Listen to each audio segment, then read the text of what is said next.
Good afternoon. Hello, everyone.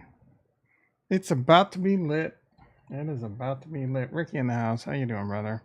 I'm not gonna lie, dude. I am tired AF. We're gonna get right to it.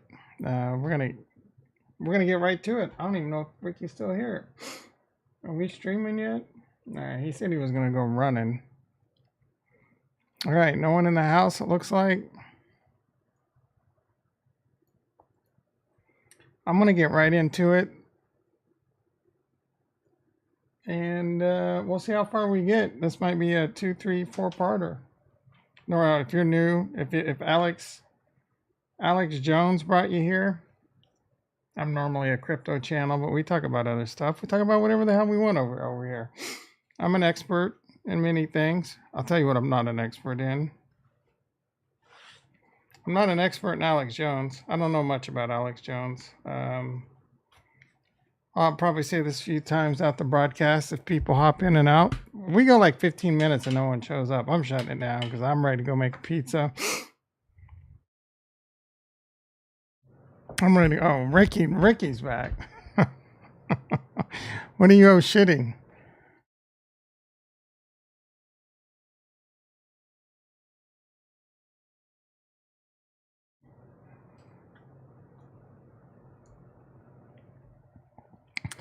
I'm also kind of like doing something low key in the background a little bit too, but let's get into it. Ricky, I was just saying, I don't know shit about Alex Jones.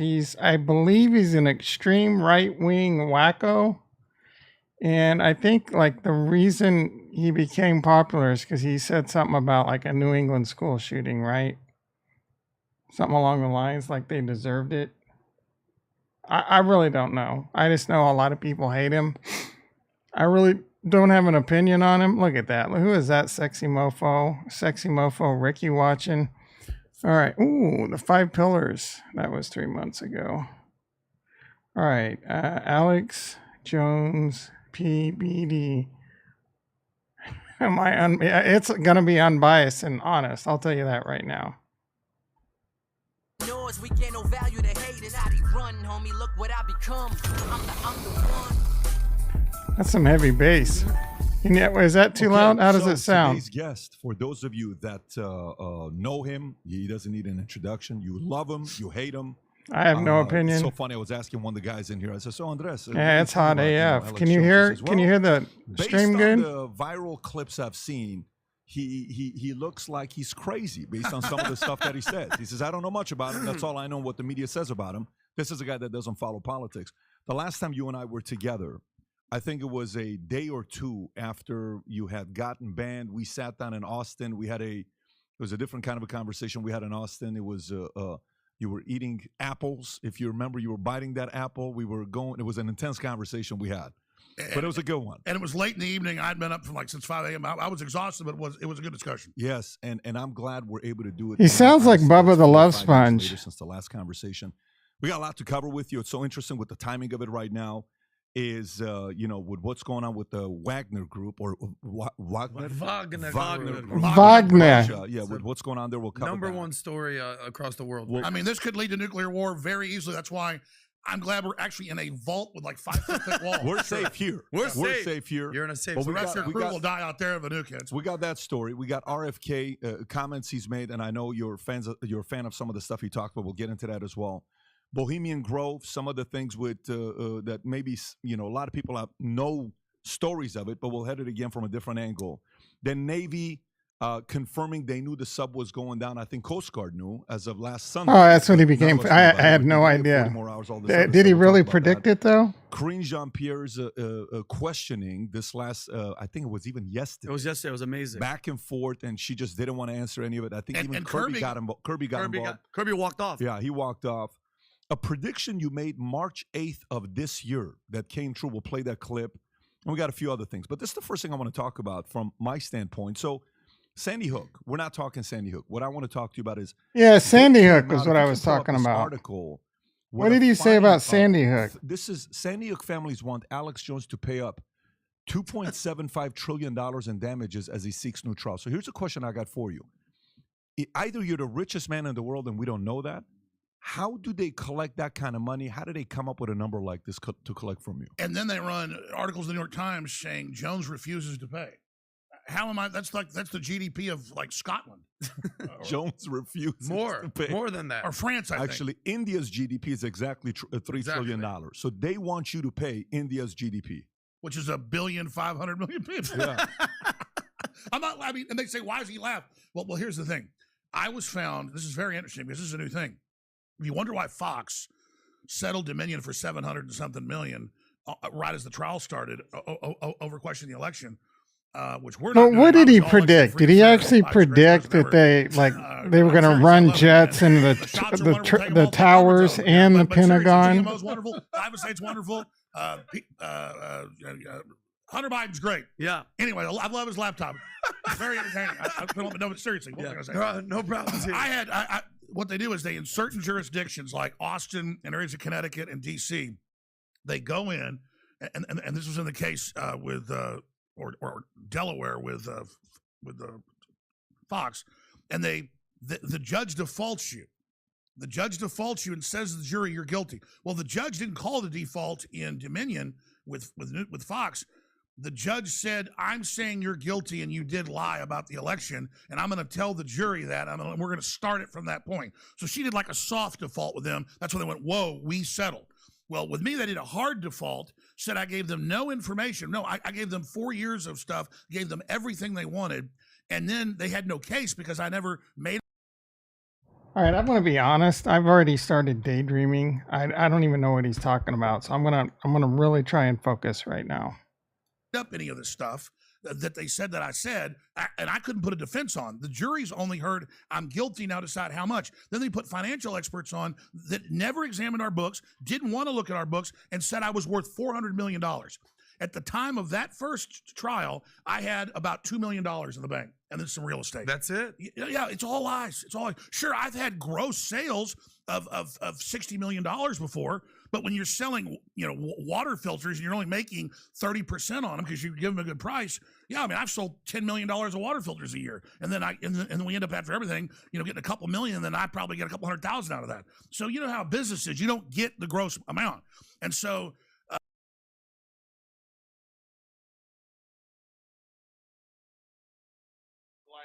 That you could join us today for this Wednesday, July 25th, 2001 broadcast. Tyranny is enveloping the globe, and the United States is a shining jewel the globalists want to bring down, and they will use terrorism as the pretext to get it done. So that's coming up in the second half of the show. Very important information. I'm going to put the call out that you call the White House and tell them, look, we've seen the news stories that you've wanted to blow things up, that you have blown things up, and that you're saying that 4 million of us are going to die and we need martial law and the Associated Press at one of your little drills you had, and that we're aware of who the terrorists are if you pull this.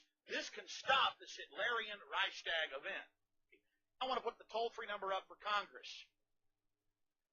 And I won't want you to believe Alex Jones. I want you to go get these news stories off my website. I want you to call these major newspapers. I want you to find out these statements were true by the White House about preparing for martial law. And I want you to let them know that if there is any terrorism, we know who to blame. The point is, if any terrorism comes, it's from this government. And if there was an outside threat like a bin Laden, who was a known CIA asset in the 80s, running the Mujahideen War, whose family builds all the military bases over in Saudi Arabia right now, and sits on the board of Iridium Satellite. He's the boogeyman they need in this Orwellian phony system. I want the White House numbers up there now. A big part of the solution, after you research all the government terrorism and check out what I'm saying is true, call the White House and tell them, we know the government's planning terrorism. We know Oklahoma City and World Trade Center was terrorism. We know the Joint Chiefs of Staff wanted to blow up airliners, Baltimore Sun. If you do it, we're going to blame you because we know who's up to it. Or if you let some terrorist group do it, like the World Trade Center, we know who to blame. And you could save the planet. I'm calling it Operation Expose the Government Terrorist.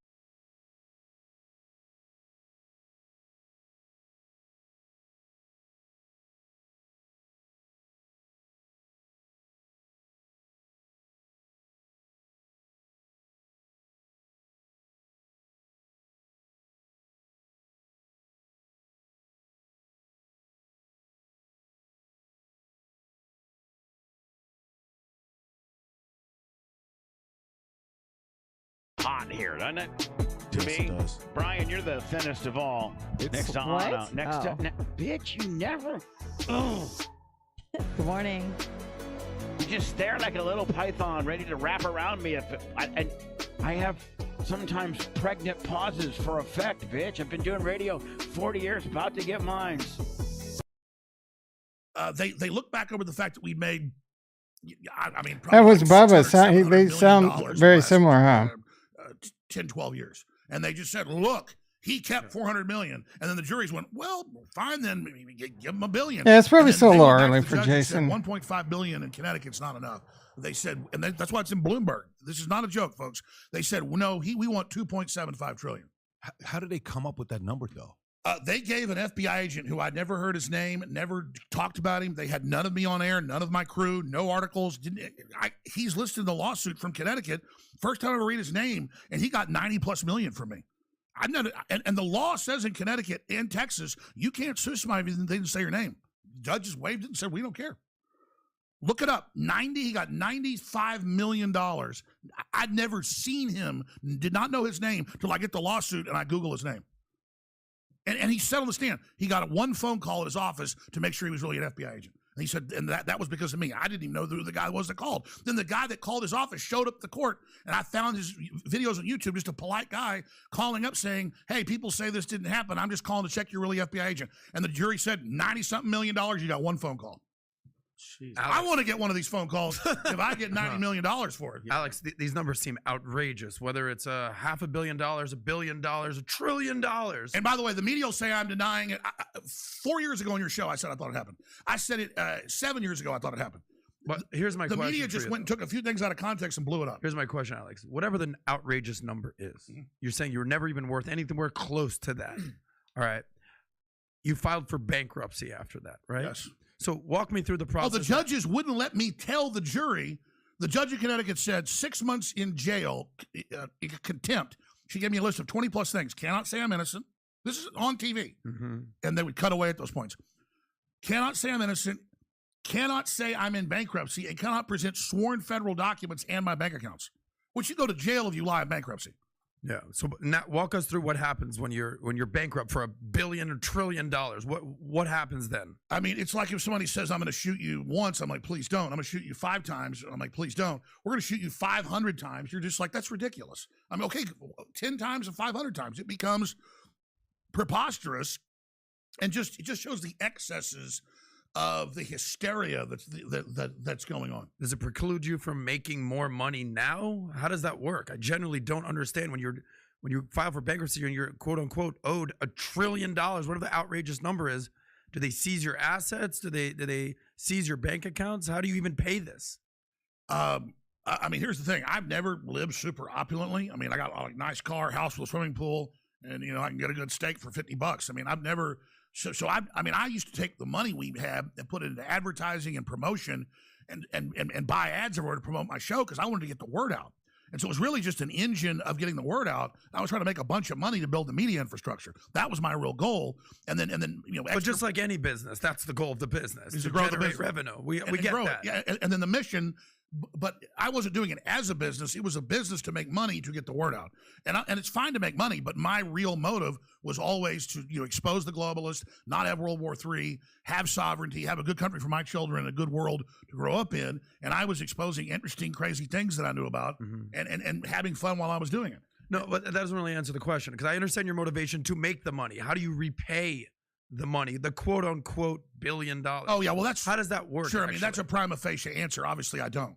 Okay. I mean, I just said, I mean, the court has said I can be paid if I want to stay at Free Speech Systems and let it keep going, $1.5 million a year right now. Well, my legal bills are over $1.5 million a year. It's crazy. So I basically work for free now. I have my house; it's homesteaded, and that's basically. And so I've run out of money, and that's. Oh my goodness, and I forgot about admitted, that. The lawyers in both cases. Yeah, in it's Texas not and really Connecticut said, on the sensitive, but I courthouse shouldn't steps, be showing our it. goal Thank is not you. to get this money. Our goal is to silence him. Yeah. So if you do you know Joe Louis's story? What happened to him at the tail end of his career? The boxer? The boxer. So Joe Louis, the IRS came after this. If you just type in Joe, Talk about Joe your Louis, brain fart. Type in Joe Louis IRS poverty. If you just type that in. So It's an incredible story. Yeah, it's an incredible story. This is a guy that's a legend. Go to the second one, Claremont Review of Books. It's a New York Times story I'm looking at here. This guy had, the IRS came after him so much that eventually he's like, dude, I can't pay this back. And then the way Joe Louis's career ended is he was in Vegas. He got hired by his friends. They gave him a place to live. They gave him food. And all he did is greet people when they came in. This was a form of shutting somebody down. And, hey, just go sit there. You know, the whole thing about shut up and dribble. Shut up and dribble. It's because he was a Republican. Joe Louis. Well, that's kind of where I was going. Oh, sorry. Yeah, go ahead. Well, I mean, for people, because I've read the stories, I want to read the book, but I knew about there's even like documentaries even on History Channel that I saw like 20 years ago. So this is not debated. He basically donated all his proceeds, when he beat the famous Nazi and all this stuff, to the U.S. government and to the military, and you can get all the finer details there because I haven't read the story in years.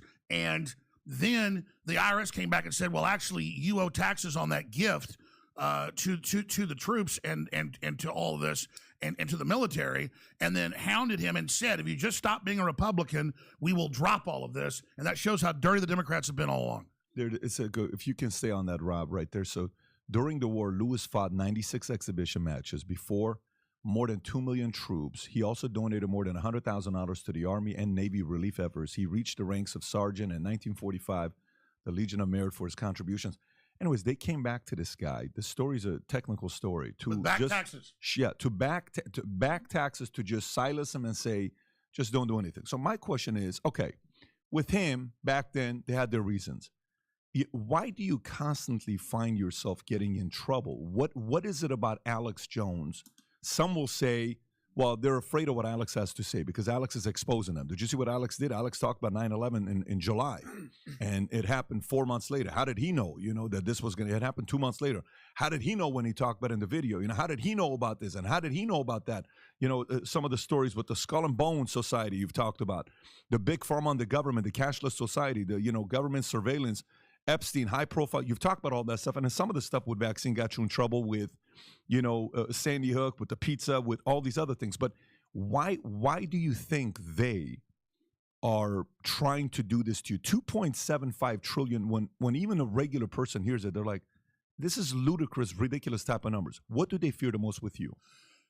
Well, I've made mistakes and I've gotten some things wrong, and I never did it on purpose. And then what they do is it's like having a magnifying glass or a microscope at a grain of sand. It looks like a mountain when you look at it. So they blow up these things on my timeline, and what they did is that we now know what happened.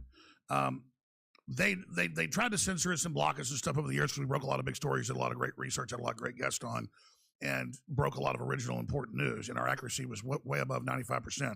And then Trump comes along, and when we went to the RNC in Cleveland, and about a third of the people that showed up in the streets, I'd say about 50, 60,000 in the streets, that's outside the convention, we're all wearing InfoWars shirts and Alex Jones shirts, because we'd had a lot of shirts going out. We'd sold like 300, 400, 500,000 of just one shirt about Hillary for president, but we sold it at cost for $5.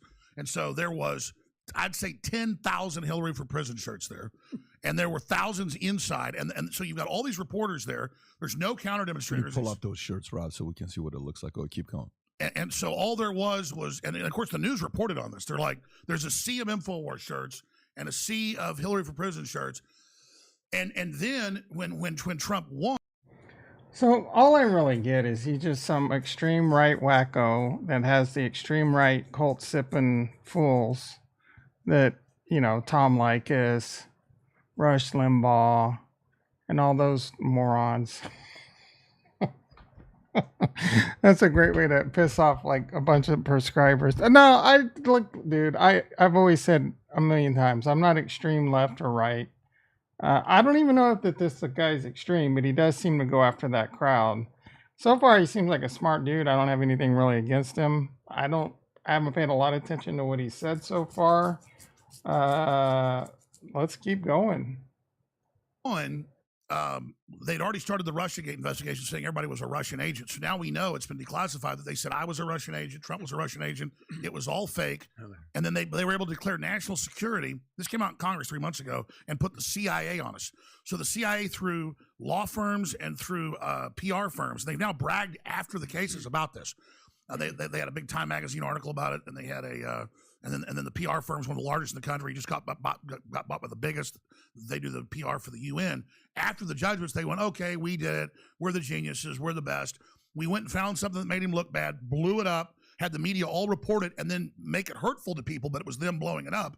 Then demonize me, say that I was Trump's right-hand man to demonize Trump, and then basically set the precedent that if they could take me down, they could then take everybody else down. That if folks allowed me to be taken down, they also mentioned Julian Assange in the documents, if they could shut him down and have the left agree with it and have the right agree with me being shut down, it would set the precedent to knock down all the dominoes. So I was chosen just as the archetype of, see, it's good, we're going to censor him. And then as soon as they were done with me, they moved on to everybody else. And so I was just chosen as the test pilot for this. Alex, upbringing. Let's go back to 10 years old, 12 years old. Everybody has an influence, right? For me, my mother's family, they were all communists. My dad's family, they were imperialists. For you to be this much of a true believer, what was the conversations like at the kitchen table with mom and dad? What did you guys talk about? Oh, come on. They sat around and listened to Rush Limbaugh. That's the answer, right? Well, there was full mobilization in the Cold War across the country, but particularly places like Texas and the South. And so, I mean, I would go to family reunions, and it was like a Soldier of Fortune convention. And so a lot of the family had been, obviously in World War II, Korea, Vietnam, and a lot of them had been, operatives in the CIA and things like that. But to me, you're a kid, and when the family reunion's going on, I'm just, getting on a four-wheeler and, taking a shotgun off and shooting birds. I'm not, hanging out with all these old men. And then a lot of family. I see the hearts on going. my dad's side that had done stuff for the government. In operations, not just around the world, but here. And because back then it was all human intelligence. By the 90s, it went to digital stuff. But before that, you had to have a lot of muscle on the ground, a lot of people. For people that don't know, the Army, all over the world, but also in the U.S., would go around and, kill people. It was like extrajudicial. Senators would sign off on letters, and they'd send usually Army officers off to kill people. So, like when you see the movie, what's that movie with all the great actors? Apocalypse Now, where they have the Army captain and then they're sending him to kill Colonel Kurtz. That's a fictional story, but that's actually how it works. Right. The biggest hitman group in the United States or the world would be like Army officers. Like that, you think like, the Italian mafia's got 100 hitmen. Well, they got 10,000 hitmen. So, and then my dad had a guy he called, like his uncle, but he's really just a cousin, 10 years older, that lived across the street. And he only told my dad about this later and stuff, but that was one of his jobs. This guy's definitely a smoker, right? Had been an Army officer, and he was involved in Iran-Contra and a bunch of black ops, but he was involved in like being in charge of things, building airfields in Central and South America. And so he was the one that really told me about all this stuff. And then my dad had got recruited into the academic arm of this stuff. And was like above the CIA in like. Yeah, I mean, you're not lying, Ricky, because it's hard for me to pay attention what the hell he's saying. He was already going to the University of Texas. Because he was winning all. He hasn't said anything of substance so far. And, his mom thought he was going to, when he was like 14, to take tests to be in NASA and Eisenhower's Whiz Kid program, but it wasn't a Whiz Kids program to be in NASA. What was your What was your childhood like? I don't even know what he's talking about. And he decided like to get out of it and just be a doctor at a certain point. But the house was just full of all those Zbigniew Brzezinski books and Henry Kissinger stuff and just world politics and, just military manuals and just stuff everywhere. And my dad was just always voraciously reading. And so I just grew up basically around all this stuff. And it was particularly my mom's brother, who died about 9 years ago, a really smart guy, who got out of it. And then when he was dying of pneumonia, last time I saw him, I thought he was going to live, and he was dead a week later. He just said, well, I want you to know the stuff about them trafficking kids is true. And that's why I got out of what I was doing in Central America, because they were smuggling kids out of orphanages and doing terrible things with them, and we just knew about it. This is your mom's brother, uncle. My mom's brother. Yeah. And, of course, remember, this is 9 years ago, before all the migrant crisis and the kids and the current smuggling. He was seeing it down there. And he said he and a bunch of his guys got out of it. Some of the guys he was with, the government killed. And what was his background, your uncle? He was a helicopter pilot in Vietnam. and mainly delivered special forces troops into Laos and places. And he worked for him. My mom doesn't like me telling this stuff because he told her about it, didn't tell me. And she says, it's embarrassing to the family. But he was doing whatever he's told in Vietnam, and it was smuggling opium. Your mom and dad, when they saw you when you first got into, you've been in the space of InfoWars, in which you've been doing for how long? 30 years, 28 years, 25 years? 29 years. 29 years. Okay. So when you first got in, I was 20 years old. You were 20 years old. Okay. So what was their initial reaction to it? Was it like, Alex, what are you doing? And it was we believe in you. We agree with you. You're talking too much. Relax. You're going overboard. Years ago, before all the migrant crisis and the kids and the current smuggling, he was seeing it down there. And he said he and a bunch of his guys got out of it. Some of the guys he was with, the government killed. And what was his background, your uncle? He was a helicopter pilot in Vietnam. There's bad guys, and so we have to get it. Totally get it. And we have to fill the place of the bad guys so they don't control that space.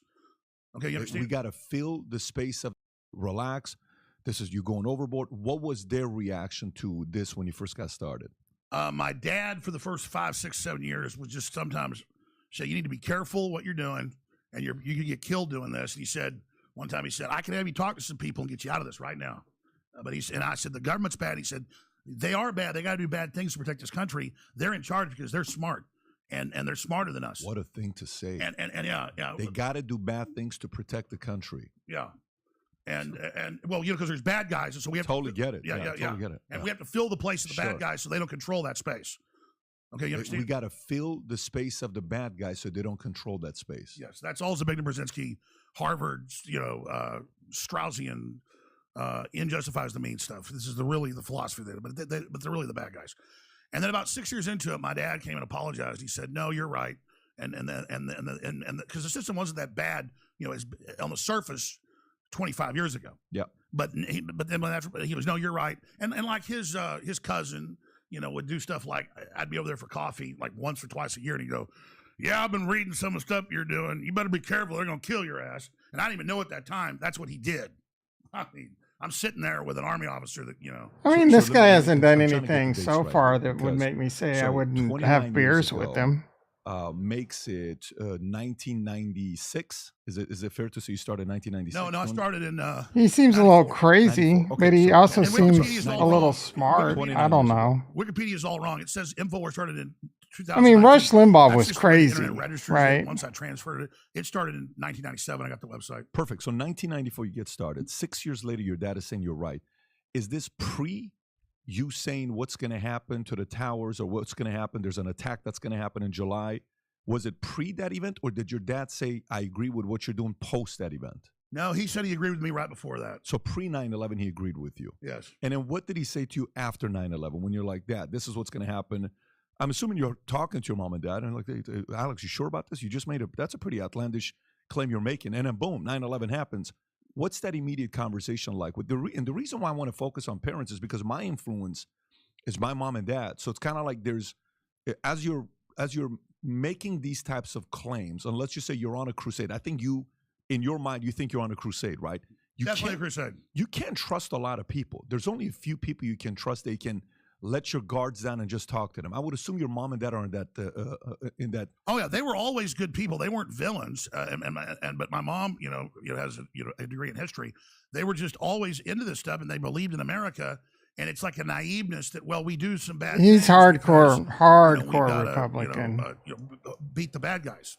So they were more from the standpoint of, Alex, you got a million other things you can do. You're smart. Why are you doing this? This is not the life you want to live. He used to fleece all his listeners with shit like Rush Limbaugh chairs for $1,000. They knew. They're like, look, you're young, and yeah, the system's bad. People try to work in it to fix it, and you need to be really. It was mainly you just need to be careful. What was the first claim you made?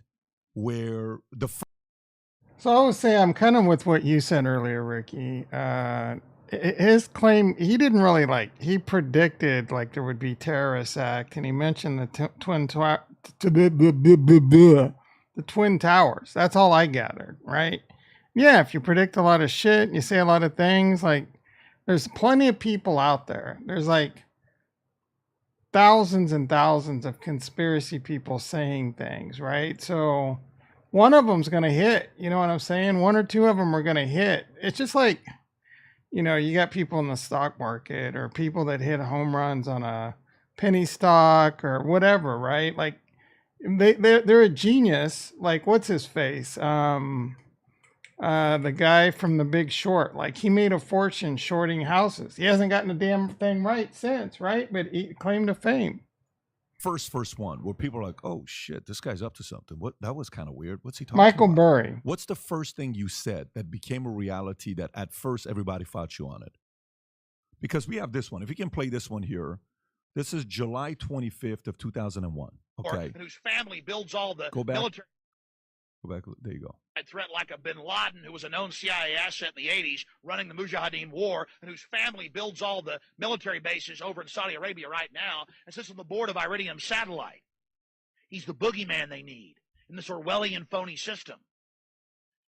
A big part of this solution, after you research all the government terrorism and check out what I'm saying is true, call the White House and tell them, we know the government's planning terrorism.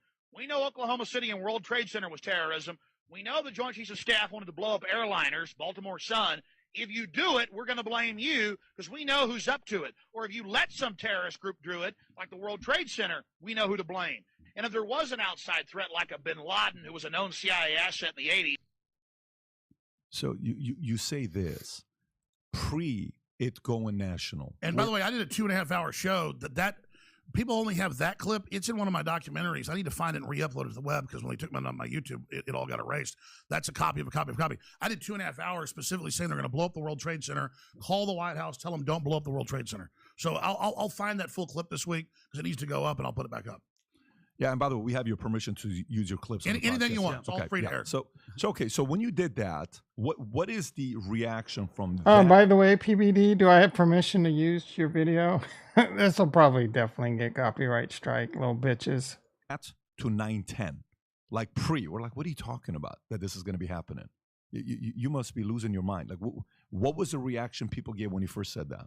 Well, it's funny. I mean, I already had a local radio show in 2001, and I'd been fired off local radio, so I was doing it out of my house, but it was actually on a satellite and on probably 100 stations by then. But this is pre-YouTube, so if I wanted to be on TV, I'd use the studio as a local access station. So that's a 2.5 hour live show I did one night, a few months before 9/11.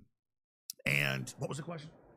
No. Oh my goodness, Jason said this was the 3 hours flew by. Gee, my is the second hand even moving? This interview is boring as hell so far. When does it start getting good?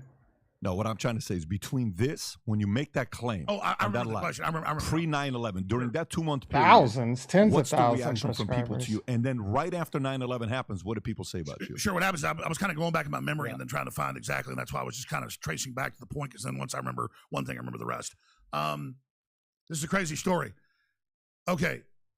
So I would do live shows once a week there, but we'd turn a tape in that they'd air like 10 more times on average. So I shot this live, turned the tape in at Access TV, and on the night of 9/11, the 2.5 hour show aired. Wow. And I got death threats and everything else because they thought I was saying that day that the government had done it when I was saying July 25th. But later, the date came out, people figured it out. So people were completely freaked out. They didn't know what was going on. A little bit after this happened, they sent some FBI agents, in like as plain clothes to the access station one night when I was there trying to talk to me and stuff and asking me questions. And, hey, what do you know about terrorists? Do you know anything about teams or teams of people? And I'm thinking, oh, you're an FBI agent. Well, I don't know what you mean teams. They were trying to imply like I had terror teams or something. I guess this struck a nerve. So they sent in a couple FBI agents. But I was on my radio show. We ought to find the archives of that, saying they're going to do it because I could see the pre-programming where they're saying terrorists are about to hit, and when the terrorists hit, you got to give up all your rights, and we're going to have troops in the streets and blah blah blah. And I saw a couple of globalists. Don't take my Gary blah Hart blah and blah another line guy on CNN, and this is right before I went on air and did this, and they were basically saying life's about to change, the world's about to be completely different.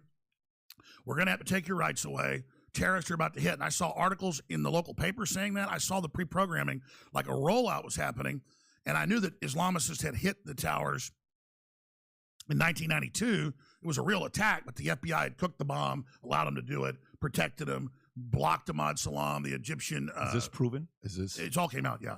And I interviewed Ahmad Bill Salam. Hicks is dead, bro. Keep going. Type in Ahmad Salam recordings, World Trade Center bombing. And so he gave a press conference where he recorded the FBI telling him, no, we're going to let the bombing go ahead, because he thought they were trying to set him up. And then and it did go forward. So I already knew about this. I had a lot of data and a lot of information feeding into. I thought they would go back and try to bring down the World Trade Center a second time, because in criminology, that's what happens. And they did have people on airplanes, and they were Islamicists, but it turns out they were CIA with double passports and were being protected. And they thought they were taking part in a hijacking drill that day. And then what really happened is they nerve gassed the people on the planes, from the best info we have, then remote controlled them into the towers. And then another one was supposed to hit the Pentagon, but people, despite the fact that they have the stewardess recordings where they're saying, I can't breathe, there's gas. That's what's really happening again. But before they could do that, a F-16 and that's in the FAA recordings, put 2 AIM-9s into it and shot it down over Pennsylvania. Yeah, I was in the United States Air Force while all that was happening, and I was on a shooting team. And 2 days before the competition, one of my sergeants, and I'm not going to say his name, was like, hey, Oshana, because I was the best shooter, Alex. He's like, the competition's canceled. And I was like, why? 9/11 happens. And then we were warned. Rumsfeld went in front of the White House, and he was like, something's happening with terrorism. He kind of warned us. Condoleezza Rice warned the mayor of, was it Chicago? Don't fly to New York this day. And then you nailed it, Alex, when you were talking about Osama bin Laden. Every flight in the entire United States was grounded. There was a couple F-16s circling. The only commercial flights that were left from here flew to Ramstein, Germany, and it was Osama bin Laden's entire family. They flew them all out. And that was on local Miami news. They flew them out of here. Yeah, 100%. Or just north of here. So, and there's video of it. But it gets worse. What I'm saying, there's thousands of pieces of data. They didn't find one. They found 2 hijackers' passports unburned in that whole explosion. So you got 10 feet of dust everywhere, billions of papers, but those get found the next day. Believe that? So and it goes on for days. But I interviewed the former chairman of the Joint Chiefs of Staff right before he died about this, and a bunch of other people. And they told me before it came out a few years later that all the top generals were supposed to go to New York that day for a big meeting. They got told not to go. And remember, the Pentagon asked InfraGard leaders a month before, about 2 weeks before. You pull these up articles. That's all that corporate executives, get approached to be part of Homeland Security before they announce that name, and infrastructure protection and the whole shadow government program. They flew them to Offutt Air Force Base. Was that the one? It's just from memory. It's just ancient history. They flew them all to an Air Force base and had them in a hangar when the attack was happening, and closed the doors and gave them some secret briefing. Mm-hmm. Look up business leaders, billionaires flown to Air Force Base in 9/11. It's all up there. And this is such ancient history. I haven't gone over this in years. I should write a book on 9/11 and go back over it all. I mean, it is just insane. If you could break down all the conspiracy theories regarding 9/11, true, false, this, that, the other, and if you could break it down to the lowest common denominator of who was involved, the motivation, what actually happened, what transpired more than meets the eye, how would you break that down in as few words as possible? Well, what we have is perception management going on. And so this submarine thing, the Titan and the Titanic, all of this is a great window into this. I don't know what really happened there. We know we're being lied to. We know the Navy and the Coast Guard have incredible sonar. That area in the Atlantic's heavily covered because of nuclear submarine stuff. And they know the signature of an imploding vessel. It's been studied heavily. And they also know the sound of it hitting the bottom. I mean, they can hear somebody thumping on the side of a submarine. All right. So I actually do believe that the Navy, and they kind of even alluded to this too, that they knew that they believed it imploded immediately. And it's also highly possible that Biden squashed all that because of all the heat he's taking right now. That's definitely within the realm of possibility. So yes, on this one. 3,000 miles away, and they've got signatures. There's been hundreds of billions of dollars put into these acoustic sonar systems and other things. And they've got even more advanced stuff like that deals with these giant antennas they've got strung out that are sending waves to the earth. It's beyond sonar that pick all this stuff up. It's insane. And that being said, it isn't, the technology isn't as great as he's saying right now. I listened to the Twitter space where there was experts, ex-Navy sonar on there, and they're like, oh, the thumping we can hear that you hear could be, geothermal shit and whatever, right? That being said, I do tend to believe that, like I said, one of these Navy or Coast Guard said, yeah, we heard what sounded like an implosion, right? It's quite possible. And Navy submarines everywhere, dude. You know how big the ocean is. You really think there's Navy subs just hanging out, hitting sonar? Like sonar, I don't know what the range on sonar is, but come on, dude. Like, do you really think there's a Navy submarine out there just hanging around the Titanic that just you know what I'm saying? So, So they knew exactly when it imploded. They knew they were dead. They knew about the wreckage, and the commander said, we reported it. It's not our job to talk to the media. This is what drives me nuts, right? People that say we know. You don't know, dude. You don't know. This is pure speculation. You might be right, but you don't know. And they decided not to tell you. Yeah. And so they just decided to leave it out there as a distraction with all the Hunter Biden stuff coming out, just like they indicted Trump. Jack Smith did the day the last big tranche of Hunter Biden stuff came out. So don't let a good crisis go to waste. Were they in the submarine? They really die? I mean, we get lied to so much, who knows? And am I going to get sued for Why does that make me a narc? $7.75 trillion? I mean, all I know is I'm saying I've been lied to so much. I don't know, but I know this. My phone blew up, my text messages. I've never been asked in a short period of time, so many times since Monday, what do you think really happened with the submarine? And that shows people don't buy it. And almost everybody says, I don't think anybody was on it. Or I think they knew they were already dead. And I was hearing this on Monday. And, they're already dead. They know they're dead. They're just going to have this like the boy in the well. And so everybody focuses on it.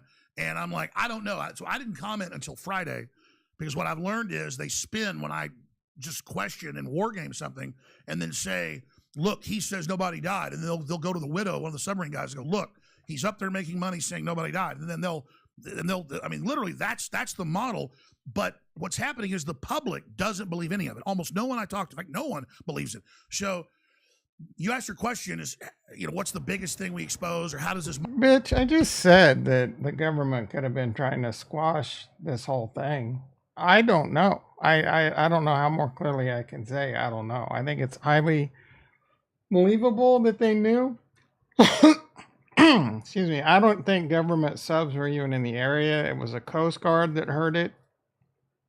Yeah, just giving me a hard time. That's fine. I don't even think it was the Navy. I think it was the Coast Guard that heard it. The government makes decisions all the time that I have no idea, right? If you were president and someone was crawling up your ass trying to put your son in prison, would you act any different? You know what I'm saying? Especially if you are corrupt. I don't know. Like, I don't know how corrupt the Bidens are. I really don't. I don't know how corrupt Trump is. I can only hear what the other side says. I suspect you can't become president unless you've done some super shady shit. But if I'm being honest with you, I want an attack dog like that as president. Joe Biden's not really an attack dog, but I want that kind of get done attitude. Sometimes you got to get shit done that doesn't necessarily meet the laws. You know what I mean? So, me personally, I want that alpha attack. Like that was one good thing about Trump. Other countries were scared, that I don't know that Russia would have entered Ukraine if Trump was still president. Mind control work. I think we're coming out of it. We have a discredited corporate media. We have a discredited government that's been hijacked. The public's really ending their naivete and figuring out they've been lied to and beginning the journey of discovering what's happening. And I think popular podcasts and shows like yours that are really, I think, middle of the road, but are actually just looking at the facts, are going to lead the way out of this, as the new media is now the mainstream media. I mean, your show's bigger than most of the shows on cable. Joe Rogan's show, I think something like 50 times bigger than a CNN show, 15 times bigger than a Fox show. But why do we still call it the mainstream media? Why do we still sit? All they are is disruptors that sit there and use psychological warfare to manipulate us. And so it's very healthy that people don't believe anything they're told. That's Okay, first of all, you're not much different. The problem with the mainstream media, it's what 90-year-olds listen to, right? No one under the age of, I don't know, 40, I'm a little bit more next gen, right? Is listening to CNN for the most part. They're listening to Twitter streams, they're listening to podcasts, good podcasts like this. But there's plenty of misinformation, right? I'm not saying this guy has misinformation, but he's definitely on an extreme side, right? If this guy was hardcore Democrat, deep state, whatever, and telling us, oh, this, and that, like, I'm gonna take it with a heavy grain of salt. You know what I'm saying? you're right, especially when you've been lied to so much. If I had a neighbor that lied to me once, I'd think they were weird. They lied to me twice, I'm not going to talk to them. Very good point. These people have been lying to us, caught, and then laugh about it, how funny it is. I mean, take James O'Keefe last year. This is about a year and a half ago. This is a full year before they totally shut it down.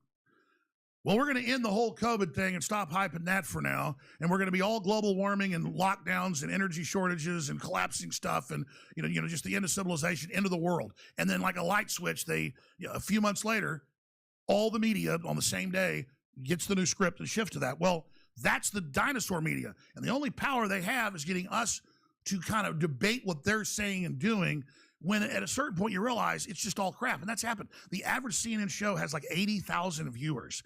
The Fox has lost half their viewers at least. They're down from an average of 2 million viewers to like less than 1 million. They're all committing suicide. You see Anheuser-Busch committing suicide.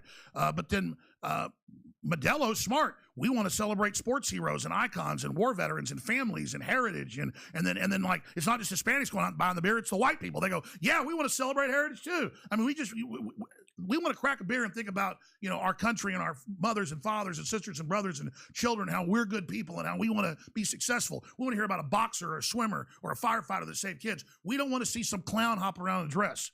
And we're sick of the demoralization. So their attempt to demoralize us is not demoralizing us now. It's causing the Great Awakening. So when you're saying that, here's how I process it. So take somebody that's watching this and saying, I cannot believe these guys are hosting Alex Jones.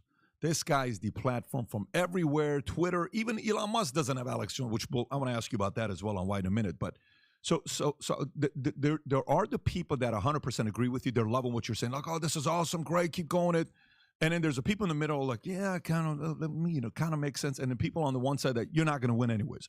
I just want to talk to the people in the middle. Forget about either side. I want to talk to the people in the middle. So if you're like me, as a Middle Eastern Alex, I'm naturally super skeptical. I'm a paranoid guy. I don't trust a lot of people, okay? I'm kind of like, well, what's the guy's motive, et cetera, et cetera. But here's the part, Rob. We've shown this before. Here's public's trust in the U.S. government from 58 to today. It's the lowest it's been. Look at the numbers right there. I mean, I think the lowest it hit was under Obama, if you look at it there. And then now, from there, kept going. It hasn't increased. Now, go to the public trust in mainstream media, which is even worse. We were all the way up at 75% in 1976, give or take, and it has gradually declined all the way down to 34%. So it's not. And by the way, I've looked at these big national polls. They're still sampling more mainline people. So from the numbers I've seen and what they internally have, they can do with these algorithms, it's way worse. Congress is more like 5%, and the media trust in Congress. Yes, can you pull that up, Rob? And the media is 9%. And by the way, these numbers are from Gallup. It's not exactly some random website. What I'm saying is Gallup though is from what we've seen is it's worse than what they're saying. But here's a part though. Even with Gallup. For Gallup to show 34, 7% of Americans have confidence our institutions failing us. Okay, so what's the key word there that we're not trusting? Institutions, establishment. Okay, like people are wondering, and nowadays even college education, is it even worth for me to go to college? What am I going to go to college for? And that's why they want to watch a new show, check what it's saying, and then they basically knight that as the new show, like yours or Joe Rogan, because they trust you. Does that make sense? Yeah. So they've committed suicide, and they think destroying us will make them be risen from the dead. They could take us all out. New people will pop right back up. I think what people want is to listen to other skeptical people. I think Joe's skeptical. I don't look at Joe and I'm like, Joe is a guy that's fully trying to push an agenda. I think Joe Sanderson, guys, I don't know what's going on here. I'm going through the problem. Like the way he opened He's up. skeptical and he is curious. I love the way he's very curious. I love the way he opened up the RFK interview. Where he said, I'm not going to lie to you, for the last 5 years, when I would watch sometimes, this guy's a kook, this guy's this. I'm like, oh, okay, probably not. And then all of a sudden, I'm like, wait a minute, some of the stuff he's saying is true. And then I read the book, and I'm like, holy shit. And then we ran into each other at it's funny, the same restaurant we were at. It was myself, him, and RFK, Casa D'Angelo, and we have to give a shout out to Casa D'Angelo, Aspen. We were just a day apart. We were all you there. ran into Joe Rogan and all those guys at the same time. Yeah. So that's how they connected. Like, hey, I want to get you on the podcast. And then obviously when he did the podcast, he pissed off everybody, Dr. Hortez, all these things. Anyways, what I do want to do is this before we go into the next one. Rob, can you pull up the next thing here with the Tucker Carlson video he had? I want to say it's in March or something like that when he said this. Again, this was a couple months before it happened. Rob, you had it just a minute ago. You had it. So and it's like how Hotez won't debate. Look at Kirby and all of them running off the stage. They're running. They're running. That's when you're fleeing. That's when you've been routed in a war. Yeah, but I'm not going to lie. If I wasn't forced to watch, I kind of wanted to watch this because Jason said the 3 hours flew by. Dude, if you guys guys and gals didn't force me to watch this, I would have tapped out such a long time ago. This is not interesting so far. But folks like Mehdi Hassan are saying he shouldn't debate. Time Magazine, he shouldn't debate. They said he said in science we don't debate. Yeah, exactly. That's like saying in boxing we don't fight. Yeah. So play this clip. This is when, Rob, can you first show the date? This is March of this year, right? We're talking March of this year, March 8th of this year. This is you. Okay, if you can play this. He gets what's going on. He's not going back. He believes in the people. And so I predict he won't be at Fox News in the near future if he's unable to put this out. I'm going to leave it at that. But that's speaking from my perspective. I'm not speaking for Tucker. Now, Cheryl Atkinson. What was your reasoning for saying that? Why'd you say Tucker's not going to be at Fox long? Obviously, 2 months later, he's not. And there's a feud there. But why did you say that? Well, because they'll attribute things to Tucker because they know we talk some and hang out some. My ambition was to get halfway through. We'll still kind of shoot for that. Maybe it picks up and I'll get more interested. I would love to chunk half of it out. So that way I only have to chunk another half out versus 3 nights of misery. He's on the other side of Florida over in Naples. He's in Boca Grande or whatever. Mm-hmm. And so we hung out on Thanksgiving last year. But he used to think I was full of it. And then he kind of woke up with a lot of stuff. Came in to visit me 10, 11, 12 years ago. We became friends, hung out. And then he still thought I was kind of crazy. And then he learned more and more as it went along. And so I had called him. I think we talked the day before that or something. I don't remember exactly. And I'd said, listen, all the things you're doing they're going to let you go. I said, there's no way. And we had a private conversation about that. And he didn't see it coming. And I said, well, I just really think you should do your own thing when this goes down. And I said, because we'd already talked about this some at Thanksgiving and infrastructure, independent things, the future. And because he's kind of sticking his toe in that. And then I said, okay, well, I predict you're going to be gone within a month. I said, I smell it. And I just, it's not even like being psychic. I get all this data, and all I do is immerse myself. You call it the Holy Spirit. So he predicted Tucker Carlson too? Is that what I'm hearing? I saw the World Trade Center towers on fire. I saw all the troops in the streets, and I could just see all the programming because you can just see how they're getting you ready for it. And like you said, when you're in the military, they start telling you, hey, terrorism's about to happen. Get ready, boys. Yeah. Get ready, boys. Well, they were doing that. I mean, get ready. The terrorists are about to hit us, and your life's going to change. I mean, it's not that hard. And you go, okay, what are they going to hit? What are they programming? And then they just had a lone gunman show. I guess, but if I could come away with at least a couple words of wisdom, learn something, you know what I mean?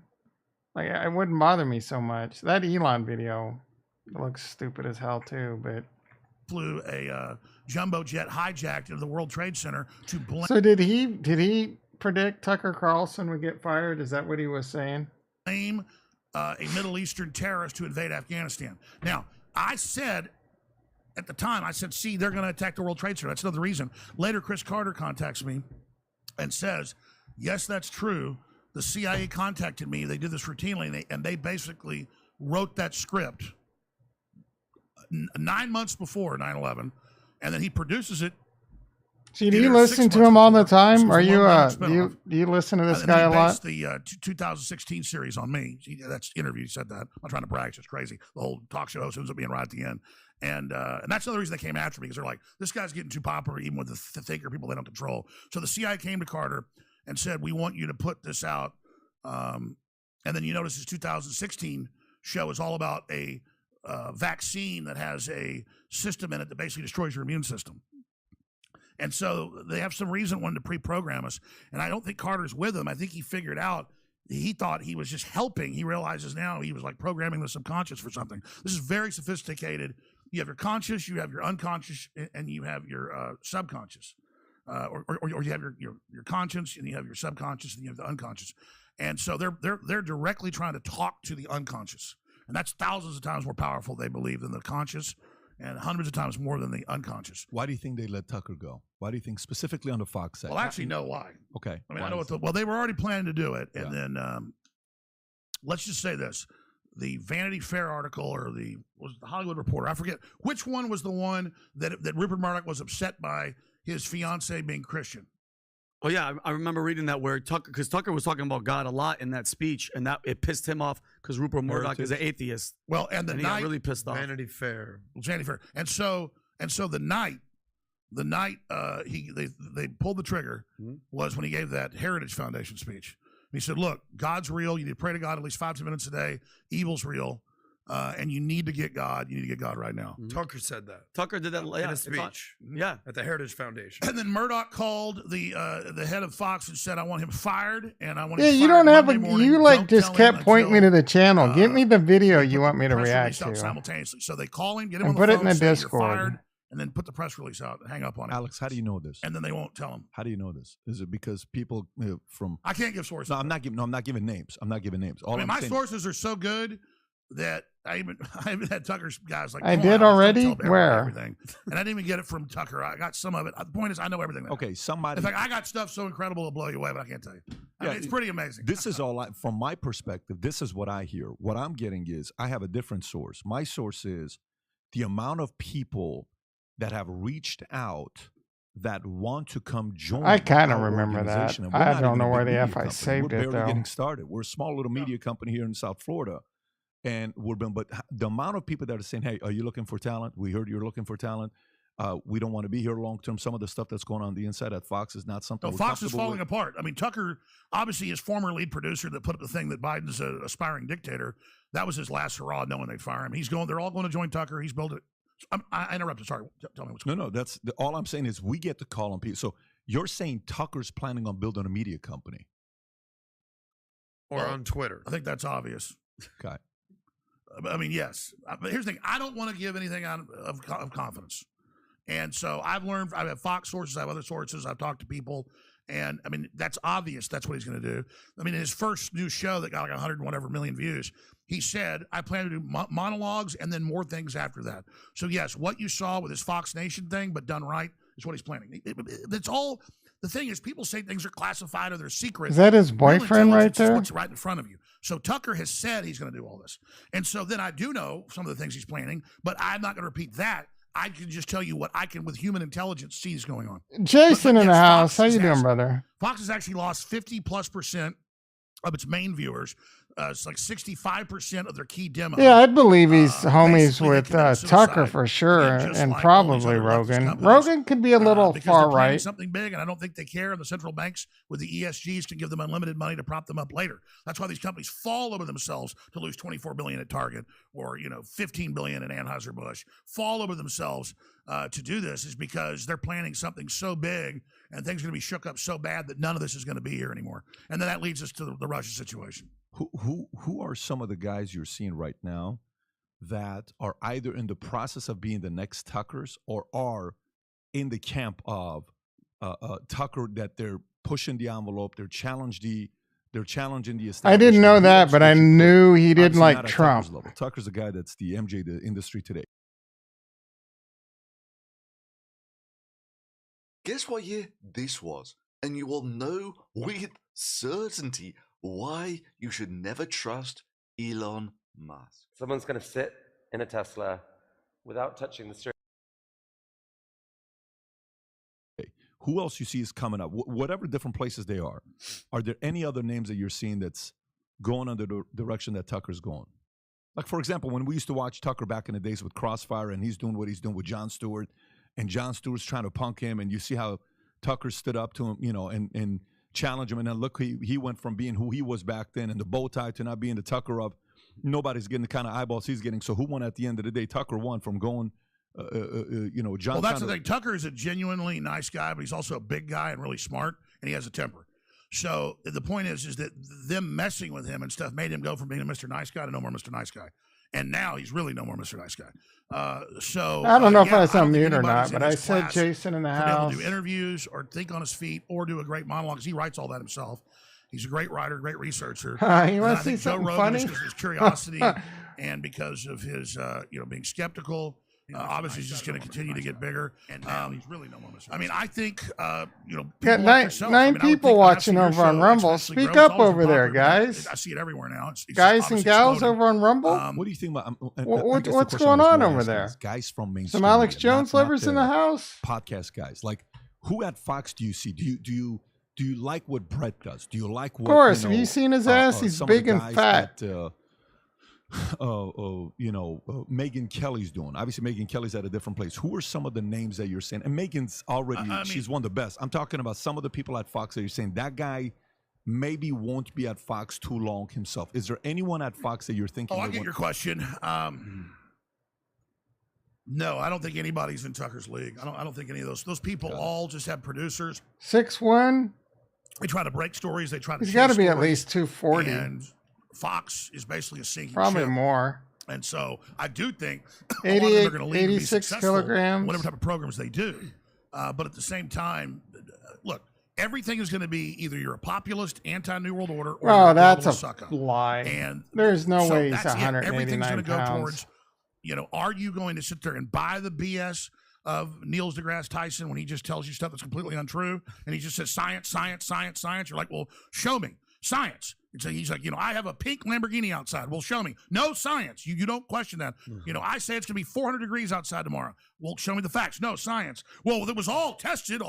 These drugs were all approved. No, they weren't. They were brought on market and then approved. An emergency deal. That's totally separate. Never before done. He's just, no. It was all approved, massive testing. We've never done more studying in our entire universe as we've done on these shots. These are safe, effective, pure, clean, wonderful. And not one word of that's true.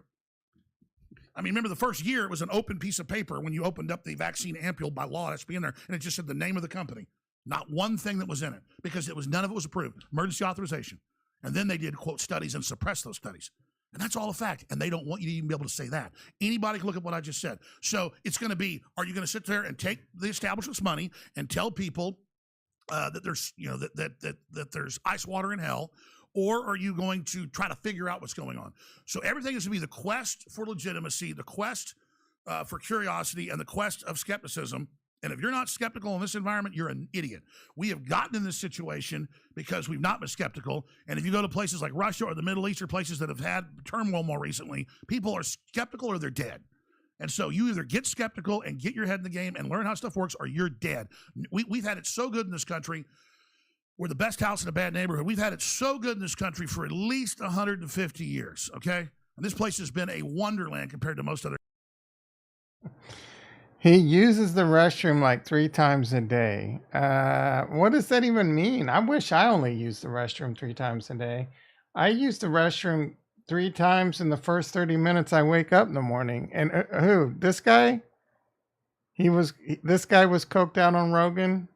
Adam Jones was coked out on. Well, I mean, he is a rock star.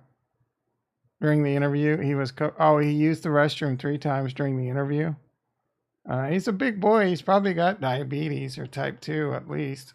Other countries. And so people now have grown up off our grandparents and off their grandparents, the average American, and have no idea how good we've had it. He doesn't look drugged out to me right here. Shield now because we have stopped being good moral people. He looks like he drinks a lot. And we better find God and find skepticism and find rugged individualism and find the will to stand up and have courage, or we'll lose Smokes everything. a lot. People always say, oh, you've got courage to fight them.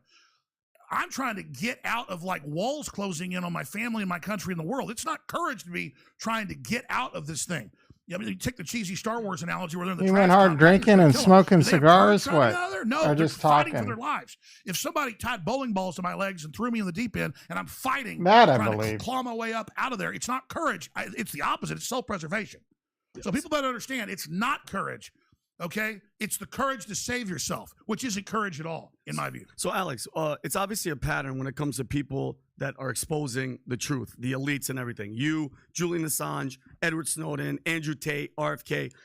People like even me personally. Is there a light at the end of the tunnel? Or like, is there a chance for us to win, or are we fighting a losing battle? Because Alex, they have set up the pieces to this game that we're playing in. Is there a light, like with people like this? I don't. Is that Kurt in the house? I saw the hearts. I wondered if that was you. There is a light at the end of the tunnel. I didn't know going out and getting drunk and then doing some coke made you normal again. We got a coke expert in the house. More than that with Moses. So what you see in the Ten Commandments, I mean, that was real people, real stuff went on. People can question the biblical story if they want, but Moses existed, Ramses II existed, all that went on. You're saying, what's that to do with what I asked? The Israelites had to just stop doing what they were told. This is the most boring ass interview I've ever listened to in my life. Yep. And it says non-compliance or I non-conformity, and then all the other matches aren't burned. You can stop the chain reaction. And so finally, after decades or whatever it was of the Jews saying we're done being your slaves, they said, okay, pack your stuff up and go. Okay, and the desert was rough and it was tough, and they went through a lot of hell. Then they built their own thing, and so. Look how you built your own thing. The establishment became corrupt. The mainstream media lied to us. It committed seppuku. It committed suicide. Now we're building a new system. The Amish, 400 years ago, were Protestants. They were being persecuted in Switzerland and Germany. That was a great movie. Up, sold everything, and moved here. And still today, they don't have autism. They don't have any of this stuff. They don't have suicide rates. They're living the dream because they don't hang out with Big Pharma. And so we don't have to do what the Amish have done, but we have to be in the world, but not of the world, to use the Christian allegory. Got it. And we have to build our own systems, build our own companies, instead of a boycott.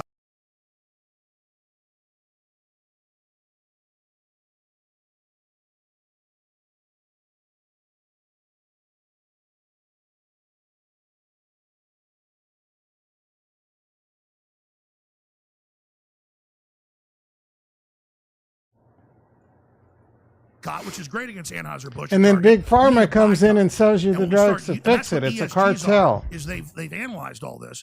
They know the boycott by populists, by Christians, by conservatives, by people that just want to be capitalist and live normal and be able to defend ourselves and create wealth. We can do anything we want. Humans are incredible. Instead of being ruled by these globalists that want us poor so they can dictate the terms of our surrender, we have to build the new Renaissance. We have to build the Great Awakening.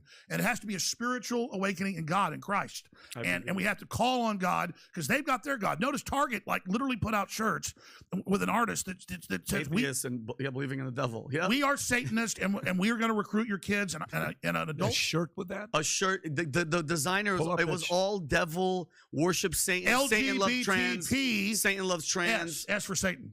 Mm-hmm. Now they threw an S in there. Look, Pat, see that? Robert, it says Target right there. Go right there. Top left. Target. And that was the pin that they were selling. Target respects, Satan respects pronouns. They were selling There's no way they were selling that. 100% they were selling. We sent crew in and got video of it. Pat, they were selling. They were selling this in Austin. Target ignites firestorm with launch of new clothing line designed by Satanists. 100%. Target just missed a bullseye by a mile and then some. Can you zoom in a little bit? The retail giant has been selected by a few brands in the United Kingdom that promote Satan. You read it right. Target's partner is Ab Pralin. It has produced a prayer collection for Target's celebration of LGBT Pride Month and promotes satanic images, themes. This is as outrageous. Listen. At Target, listen. Go to Twitter, and the woman has an account. These are shirts, not just art. Witches for what they are. They also offer clothing and accessories that includes catchphrases like trans witches for abortion. Okay, click on that and let's try to buy it. Go to trans witches for abortion. Well, here's the good news. They pulled it after a week. Okay. Yeah, but and then they got all these bomb threats from the LGBT pieces. Yeah, leave it in there. The Rainbow Mafia is real. The Rainbow Mafia was like, yo, we're gonna bomb Target if you try to mess with it. Go on that Etsy page. Yeah, that one right there. Because that guy's name Abralin, whatever his name is. Witches for abortion. Listen, they actually sold the shirts that had a guillotine and said, and said, we're going to kill homophobes. Yeah. And then it shows an adult skeleton giving a baby skeleton the trans fire, and it says, we will recruit your children. They will be trans. What was the thing that we're preaching? So he's predicted 9/11. He's predicted Tucker Carlson getting fired, and he predicted Epstein. I mean, he's a popular person, right? So do I believe? Like I just heard a small bit of what he said about 9/11. I think he just got a little bit lucky on that one, right? He didn't full on say, best I could tell. But that being said, Tucker Carlson, he probably knew some people and put a few pieces together. And Epstein, he probably knows a bunch of people that, like, this guy's some shady shit. That being said, it takes a lot of balls to speak out, especially like someone like Epstein that has a bunch of people in his pocket. The other day, we're here, we're queer, we're coming for your children. Share the story of what happened there. So, if you want to pull up the story. So, and Alex, I'll give a couple examples before we get about to Boston. I'm talking about, and Alex, we've talked about this yesterday. So when people like you, when people like me talk about this attack on children, this satanic going after children and the trans movement, just a couple of quick stories that happened this week. In Boston, 4 kids were found in a drag party with one dead trans guy on the floor, and the kids were in the back. There were sex toys scattered throughout the house, and a hoarder home. Doesn't make headline news, but the firefighters said they were hiding the kids in the back bedroom. They were hiding. The Daily Mail right here put it out there. Yeah, so this is not so. What is this chant? What chant?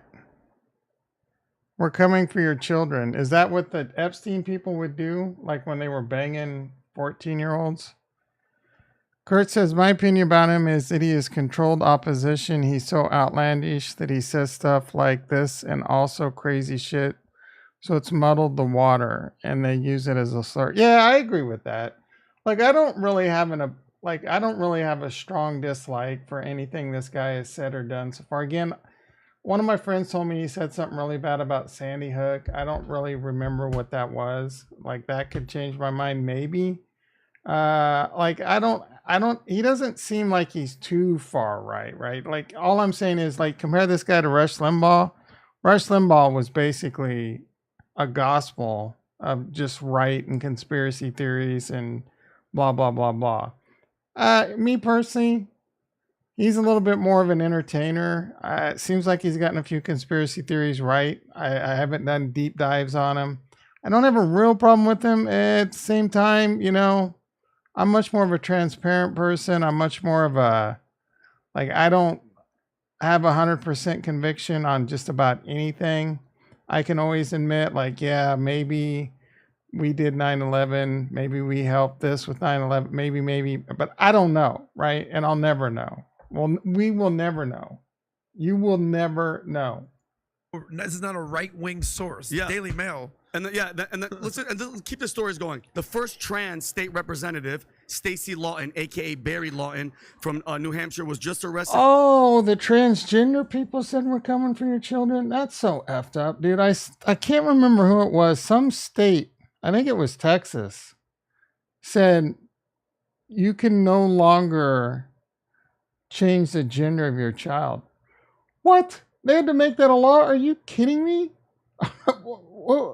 People, oh my goodness, dude. Like,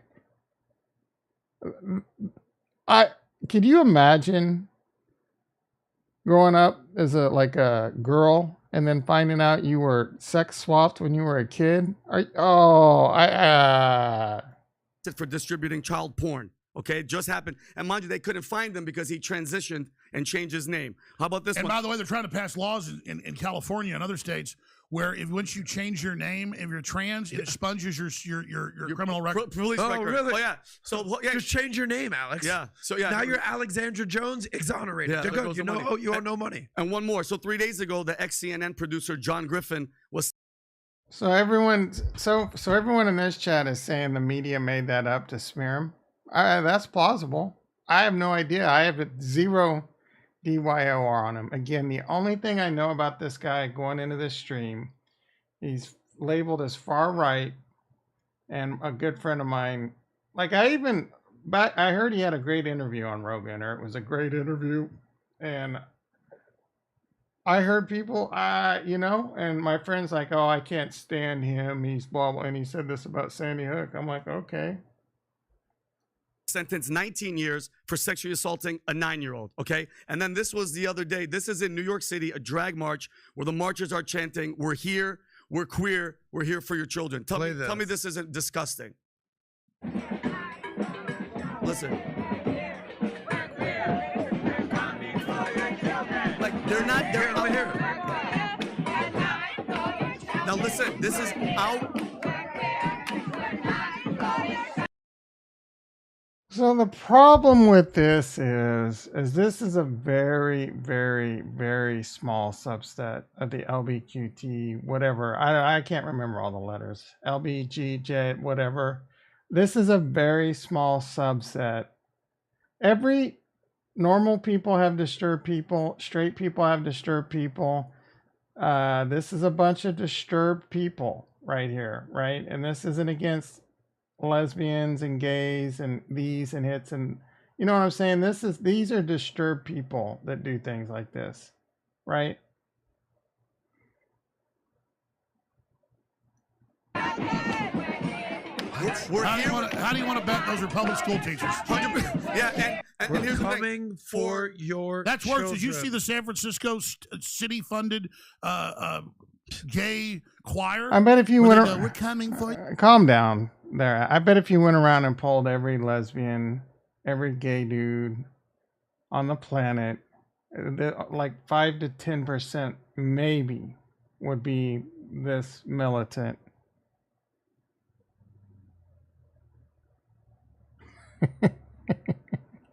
It's bullshit anyway. The whole movement and the hard R word, be gay, whatever. You don't need a parade. You have the same rights as everyone. I don't have problems with them having parades and prides, whatever. They may have the same rights, but they've been treated differently. I don't know what it's like for you being 31, but rolling the G's, rolling the gays was like a popular sport back. Not. I'm just saying, like that was a popular sport, like in the cities and shit. For your children, we'll take them. You'll love it, and then we'll get you too. We're gonna get your children. They were like psychologically scarred, etc., etc. These people did. Maybe some of them are pretty old, bro. They might have been through some shit. And then they go to the city. But they're disturbed. Anyone that thinks it's a good idea to change the sex of your child, it's definitely got a few screws loose, right? That's the child's decision when they get older, right? And even then, I'm more of a like, it's chemicals, man, and what caused, like, you're gonna get me in trouble, right? You're definitely gonna get me in trouble. Councils all over, even conservative areas, and go, we are going to recruit your children and have sex with them. Oh, This my is God. Rob, can you pull that up? And Alex, how is that not the headline story, but that Titanic sinking ship with 5 people is the #1 story? Oh, yeah, and Blue's Clues now Does it say right here? on mainstream TV. Did he really just ask how a Titanic submarine with 5 people in it was the main story?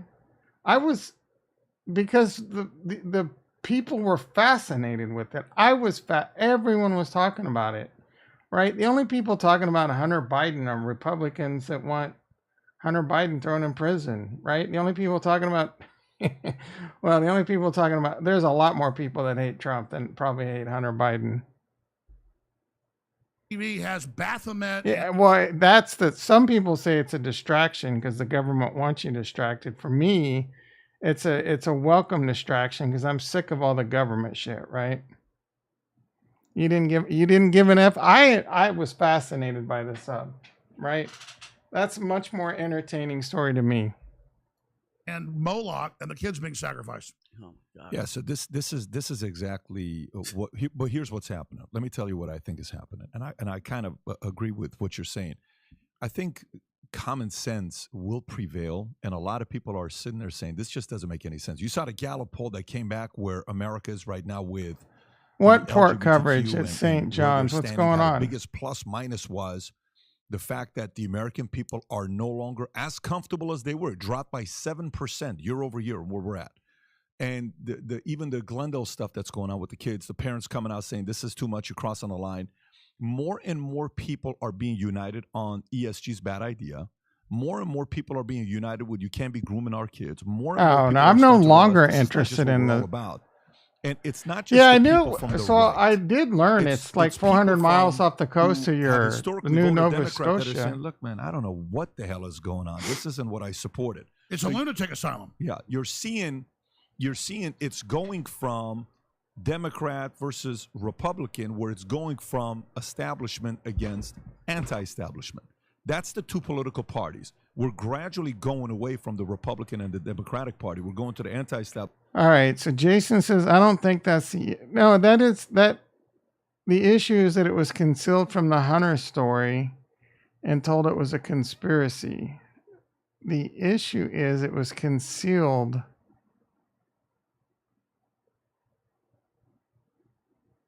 The story about, yeah, it could have. What are we talking about, though? Yeah, it could have. We're talking about his laptop, though, now, right? He had a laptop with some, like, children on it or something. It could have swayed the election. I gotta be honest with you. Like, I think we'd be in. I was not a fan of Trump.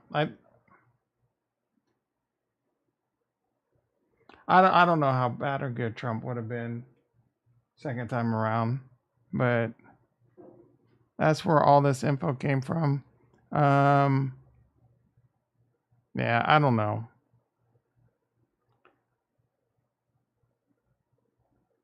The laptop had all this information in it. Then it was called Russia. Dude, all these mofos are corrupt. What do you want?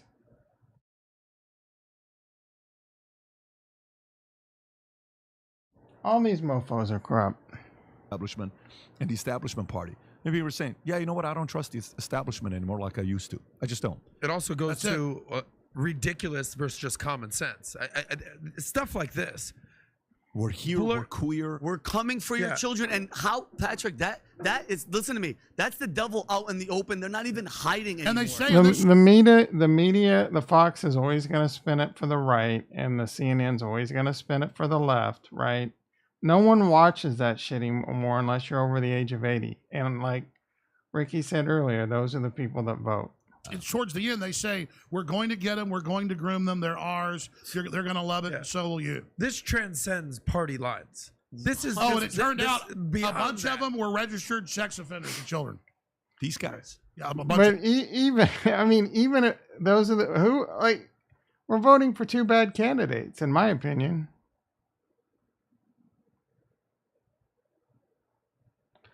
It isn't about whataboutism. He's saying that that's the problem because they've who's lied for years to me. Yeah, first of all, bitch, you came in late. He's already shit on the media several times, and I've agreed with him that entire time. Right? I don't disagree with him at all on that point. Whatsoever. You came in late. He was shitting on the media hard earlier. It was just me and Ricky. The majority. Look at their faces. What did they say in this video? What did they say in this video? I don't know which one. This is a city-sponsored choir. I mean, it's nauseating. Just click on it. And just so you know, for go to reference, the last third. This is from 2021. Okay. We're coming for your children.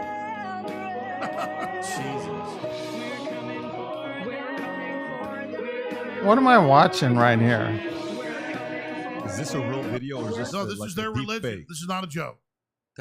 No, they arrested San some Francisco gay men's chorus sang a song about coming for your children. It was like they spelled the plan out in plain What the sight. hell is Like wrong Alex with said, these sometimes people? just look right in front of your Right in face. front of your What they're face. saying, it doesn't need to be conspiratorial. Yeah. They're fucking Now that's saying a it. lemon party. There's no hiding. Can we continue the song? Was that just the point of the song? Yeah, sing along if you know the words out there. that Sing was the along. clip. 12 seconds. That was it. Unbelievable. We're coming for your For your children. children. That's it. And hold on. And they're doing it. It gets worse later. Like, we will groom them, and we're gonna get you too. You belong to us. Your body is ours. And remember, the left wants to make you take the shots too. It's all about rape. And rape. Alex, you All about warned power. Alex, you warned about the Epstein Island situation way before he got arrested, way before he committed suicide. What, like, are they just gonna get away with this for? Well, I mean, here's an example. I got put like 20 years ago in some Hollywood movies. Never even asked to do it. Rick Linklater's a great guy, not part of Hollywood, and he put me in Waking Life with Scanner Darkly with Keanu Reeves and people. But I also consulted on those, especially on Scanner Darkly. So then, this is how I got into Hollywood. Martin Sheen saw one of my anti-war films and said, "I'd like you to fly out to California." So Kurt, you're a hardcore Alex Jones Kool-Aid sipper. Do you listen to his stuff all the time? Look, like I said, I don't. So far, everything he said, I don't have any. Like, he doesn't seem like too crazy to me. He's a little bit extreme, but you won't see. No, of course. Would you guys shut the hell up about mainstream media? We can all agree mainstream media sucks. This is like in 2004 or something. Charlie Sheen's dad. Yeah. No, so that's how I met Charlie Sheen. So I'm at their house in Malibu. That'd be a party. And they're there, and there's like, No, he was doing all of a sudden, Anthony Hopkins comes over. what did he, It's like, 8-pound they're rocks with they're Sheen? watching one of my documentaries, tell me how great I am. So they think I'm a leftist because it's anti-war, which I am anti-war just as a populist, as a conservative, as a person. And then Emilio Estevez comes over, and then all of a sudden Charlie Sheen comes over and he goes, "Hey man, I'll fly out here next time. I want you to, blah, blah, blah." And back then he was with, he was off the drugs, and then he was smoking cigarettes. He was with, the dark-haired, the hot girl. no, it was the girl before that. Who's the one that's in Starship Troopers? Oh, Denise Richards. Denise Richards. That's Yeah, who he was yeah. married to, as kids with. Yeah, Exactly. yeah. So I used to go stay at his house. His kids are there. And, You're staying with Charlie Sheen? Oh, yeah. Buddy, invite Seven me to the guys. party next time, Alex Jones. Well, no, I've stayed with him when he went downhill. Definitely invite me to the I- party. Yeah. He used to like, hey, So my house Alex is always here, definitely man. bangs- Listen, you can use all my bangs some cars. grams. And here, drive my Porsche. It's like 800 horsepower. Oh, First gear goes like 60 miles an hour. Yeah. And I was like, I've driven stick and good, but I had to like turn it around and bring it back to his house. He's like, "Hey man, I want some Taco Bell. You go take the Porsche and go get me some down the hill." And I'm seriously, and I'm like, I had to bring back. "Oh, can I drive another car?" I was like, "I can't drive it." Go back to what was like a happening. pussy. Yeah. Go back to So what was Alex, happening with, this part, with Charlie Show Sheen the, and show Martin the picture, Sheen Andres. and all this. Look at these guys. But you look like you were in good shape. He looks like he was rough right there. Tiger blood. So Alex, you were saying about the About Hollywood. You're Martin in Hollywood. Sheen, Hollywood. You're in Hollywood. You You're were, going to be in the movie. you were We're talking going about all this- somewhere with this, Oh, Mr. Jones. so Yeah. and so then I got to know all these other people. Yeah. Those were off-record stuff. Ricky I mean, agrees like, with me on the he trans had a dinner with people, Buzz Aldrin, and Buzz he Aldrin, says a aliens small and the secret subset for the bases, Jan obelisk, 6 and now they're gonna insurrection. find I water agree in with 2 that. years. We're going to let the Indians find it, and 2 years later, I'm in an airport, and there's a newspaper saying, and I mean, just the most wacky stuff. So then I start knowing all these other. He came out to California and covered the crazy cult party Bohemian Grove with some paper full as F people. Go down that rabbit hole. Shit is crazy. Do you listen to, are you a hardcore Alex Kool-Aid sipper, Jason? You ever see the Songify winning for Charlie Sheen? The Songify. What's a Songify? The giant owl party. I'd be down to go. What the hell are you guys talking about? Yeah, I'm on a drug called Charlie Sheen. It's not available. If you try it once, you will die. Your face will melt off. You control them and weep over your exploded body. Over your exploded body. You love to party. What's not to love? The run I was on made Dagger and Richard look like droopy-eyed armless children. That's how I partied. This is great. I was banging 7-gram rocks. That's how I roll. Winning. I had 1 gear. Go. Epic. Winning. Are you bipolar? By winning. Win here. Win there. Win everywhere. Winner. Absolute victory everywhere. Winner. I'm on a quest. You're gonna win everywhere. Right every single wrong. Right every wrong. I'm the total freaking rock star from Mars. Winning. Come on, bro, I got talking blood. You bottle my brains and feel like, dude, can't handle it. When there, when everywhere. I've got a list, got me short list. From the epic win to the desperately win list. Chicken nuggets, bubble gum, pretending to text to avoid someone. Slow dancing, slow dancing, breaking the rules of the Geneva Convention. Weak. Adonis blood, violent love, giving needed women caresses and hugs. Childbirth, calling birth, take your weakest first. Duh. Winning. I was banging. That's fucking great. Bohemian Grove is what made him famous? What's a giant owl party? Alex Jones snuck into the Bohemian Grove in California and videotaped it. What is the Bohemian Grove? Is that the Grove at the Playboy Mansion?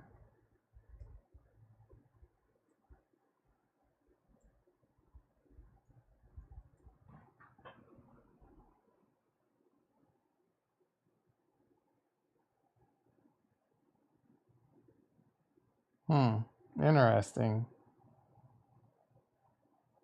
This sounds a lot more interesting than the shit we've been listening to. I'm fighting this global government.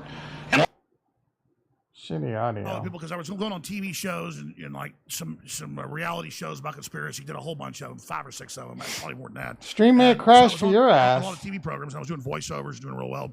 I think we're still live. Then this is probably like 16 years ago or so. I knew some folks. They go, listen, you think Hollywood's cool? He goes, this wasn't Charlie, some other people. They go, there's like 3 groups. There's just people that are here that make the money, and then you try to live outside the area. And then there's Scientologists, and then there really is like a cult CIA devil worshippers. And I didn't learn this from Martin Sheen or Charlie Sheen, from other people. And it was like, yeah, they've got these cults, but they all feed into this larger CIA group, and they brand the women on their bellies and all. And that was NXIVM. And then they've got these islands where they get these politicians and scientists and people to compromise them. And it's all run by MI6, CIA, and Mossad. And they fly them out to these islands. And he goes, and they're not just having sex with kids. He goes, they also, that's the. Yeah, I'm sure there's elites doing crazy shit out there. I found out from other folks. And then I talked to entertainers. And then I talked to well-known I'm musicians. definitely going to have a pizza tonight, that's bro. Why a lot of them just leave because this happened to Mark Dice, who's, And don't say pizza stream. He got offered a major show by the largest reality TV show group. And this is like 10 years ago now. And they get him in there at the end of it, and they say, well, here's the last thing. I don't know if we're going to be able to make it to the halfway mark. Show with a huge, with one of the Motley Crue guys. It was Nikki Sixx. And the head of the company goes, well, we want you to pledge yourself to Lucifer. Love some Motley Crue. I'm a Christian. They go, well, we know you say you are, but let's just get this out of the way. And he says, is this a joke? And they said, no, I'm deadly serious. Now, that's just one guy that will go public. I got told that. And I've had a lot of meetings. I have meetings with Bilderberg Group members. I've had meetings with all these folks, and they're off-record meetings, so I never talk about them. But one time, the head of the Kissinger Group, Rothkopf, in front of my producer, said, we want you to come work for us. We want you to come to New York next week. We're going to, there's only a few thousand people in the super class. We want you to lead, basically the populist liberty movement. But you'll get a seat at the table, but you'll have to do what we tell you, but you'll get to have some input. You can be on your crusade and fail, or you can join us. So that was offered in front of John Harmon, my producer. I said, is this off record? They said, no. Bro, of course I know about Epstein Island. The way they said I put in a bid for it. Speech. and so I have repeatedly it's cheap, bro. Had people. One time I had this major executive trying to give me a $10 million a year contract. Not enough Clorox on the planet to clean that bitch. You just got to come in and do the show, but we'll control what you do. And I'm sitting there, and his guy's wife comes in, and we're up in this big high-rise, corporate office, and this woman's super beautiful. And they go, I don't have fun. You want to have sex with my wife right now? She thinks you're hot. She wants to have sex. What do I need to do? I need to get on my knees and have you sign this contract. Then another time, they offer you this deal? Absolutely. Another time, they sent this famous CIA guy. Same deal. I meet with him. All this that stuff, was he gets on his fucked knees. up thing to say. So, and that's what these people do, because they want that baseball card. They want to own Alex Jones, and they're going to want to own you when you get popular. And they're going to want, and there's super crazy stuff like I'd already heard about this, but I was talking to a very well-known individual, and I can't tell the whole story. But he was being flown by the same guy that was flying the. I just had a huge craving for tater tots. I'm not going to say because we don't get the guy in trouble. This is on a big jet, jumbo, large full-body jet, and this is the chief pilot, and he tells this guy that I know doesn't BS. He tells him, listen, Now I can't I've only stop done thinking this about tater once. tots. Oh, Listen, all fuck the yeah, Jimmy A's, all extra this other stuff. ketchup. We get on the jumbo jet with the And king salt. of this major deal, and there's other jets, a couple jets following it with his family because that's how they do it. And he says, go to these coordinates. And he wouldn't even say what ocean, but he goes, there's nothing there. And he goes, no, go there. They go there. It's a private island beyond. It's like 7-star, if such a thing existed. And no homeless, nothing. And nothing hot but sauce, bro. Some but fucking it's just everything. jalapeno hot And I'm telling you, sauce. that's the level of this control. And I guarantee you, they've approached Joe Rogan because he hasn't Yeah, told of me, course but I can add tell, ranch to him. I mean, Ranch last year is he's got fine. him talking to him, but he said, It's "Screw it, I'm bad not for gonna you, tell but him." 'Cause we hang out and have dinner. And even talk. So mixing the it point with I like just tell, barbecue 'cause I know sauces people get can these be pretty speeches. dope. And For sure. Is there another Epstein Island? But well, that's the level. The level of yes, absolutely. When you say an island, Yeah. I mean, I'm being told by well-known people that, man, hey, you think Hollywood's cool? I What don't are you like. gonna He do hasn't said anything when you're too at a party some crazy. night Like, and they bring a 16-year-old girl in there and start having sex with her and just implicate you're in the building. Wow. And that's why you need to not go to that party tonight. You need to everything get out. he said, I've heard so That's the far kind of is stuff really plausible. prominent people you're like telling you this place is dangerous and you need to watch out. Because I was getting deep into Hollywood. I mean, I was at parties with the biggest names. Well, I mean, you just have to think about if Rob, what is this you pulled up here? This NXIVM? That's the sex cult that Alex was talking about in Los Angeles. Name of commonly used to describe the personality called imprisoned racketeer and sex offender Keith Raniere. So you're is just also as trademarked jaded name as defunct anyone. corporation that Raniere founded. You're which provided seminars and stigmatizing. videos in the field of human potential development in the United States. There's seized subsets, bro, ownership all of over the place. organization, I mean, related most of the entities, and planet's personal stupid. What can I intellectual tell property you? through asset forfeiture, allowing Raniere to. They're fine being lemmings. Keep going. So what's the last one? District. But that's just one feeder group. That's just one feeder group. So far, everything he So they have all said these little- seems you know, like kinda like the like Hells all Angels this whole or the Mongols sex and elite will have a people. sub-motorcycle Yeah, gang I that's not actually members, believe a but lot works of for this them. shit. Yeah. And then they'll have guys under them. And so that's how they work. So, but so I was told by a lot of people that this stuff was going on, and that Hollywood was run by basically. I mean, if you've seen that new movie, I forget the name of it. It was pretty powerful. It's actually somewhat historic. It's a composite. Babylon about Hollywood. The latest movie that just came out. Was it a movie or documentary? Sound of Freedom? No, I think it was called Babylon. Hollywood Babylon. How to find that, Rob? It just came What's out. I proven? watched it. Like, What was the Is it in premise? theaters? It was in theaters. It was a And big movie. What was the premise of the movie? It was the early days of Hollywood in the 20s and 30s. Yeah, I see it right here. Right there, Hollywood Babylon. Yeah, Babylon. 2020, 22. 2022. Yeah, click it. Epic Weird Black Margot Robbie. Brad Right, Pitt, Margot Margot Robbie Robbie. Anyways, you watch that. That stuff went on. Go in to the Hollywood. poster on the right, Go to Rob. the poster, right there. Punch in. Is that it? Yeah, and so this is based on. Brad Pitt, Margot Robbie. Oh Babylon. yeah. This is based on real, like The Patriot with Mel Gibson is a composite of 3 stories, but they're true. And that's the same thing for a lot of these movies. But I read the research on this. This is a composite of real stuff that went on in Hollywood. So this devil worship, cannibalism, eating rats while having sex with hot women. Because to them, it's not enough to have a hot woman. Now you need to have it. Brad Pitt is in it. Margot Robbie's on it. Yeah. Why would they make a movie trashing their own industry? I think they think it's cool, and is it coming from a place of like? It was. I think it was that show Atlanta. They had a bunch of elite people sitting at a table eating hands, right? Human hands. I wonder if that's a whole spin on what he's kind of talking about right now. Hollywood is deep. Well, I mean, what, bro? What am I supposed to believe? Like the CIA's controlling children's sex trafficking too? Like, there's a lot of things being thrown out at that dartboard. Now, do I believe some crazy shit's going on in Hollywood? Of course. Losing the truth, or is it coming from a place of this is the level you make it if you become very famous in Hollywood? Tom can suck this truth golf ball, dude. What does that even mean, bro? What does that even mean? They basically say this is Hollywood's tombstone in the movie.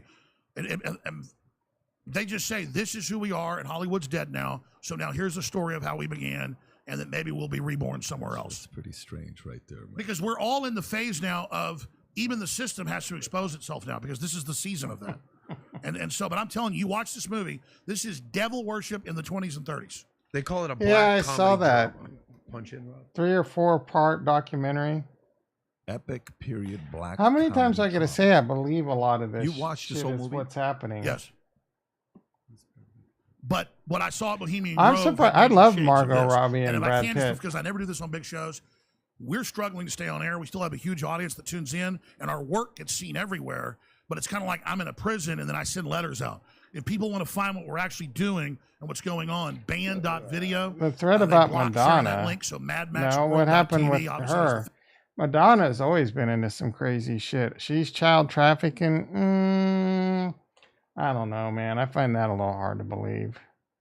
She's always been a freak, but here's the problem with people like Madonna and Charlie Sheen. You become extremely like narcissistic, think you're better than everyone. Gibson will be blasted for being an anti-Semite. That narrative hasn't been it's kind of faded away on him a little bit, to be quite honest. You don't really hear people saying that much anymore, surprisingly.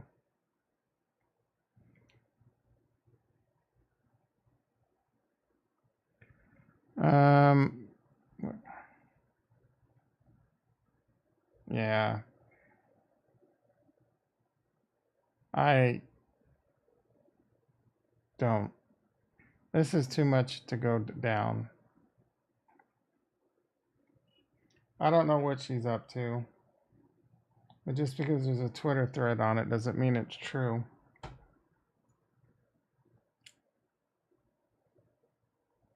famous Infowars.com, but I'm on the air. Eli in the house. Long time no see. How you doing, brother? Alex Jones was right about what? Gibson will be blasted. Oh, maybe. Oh, that chick. Oh, okay.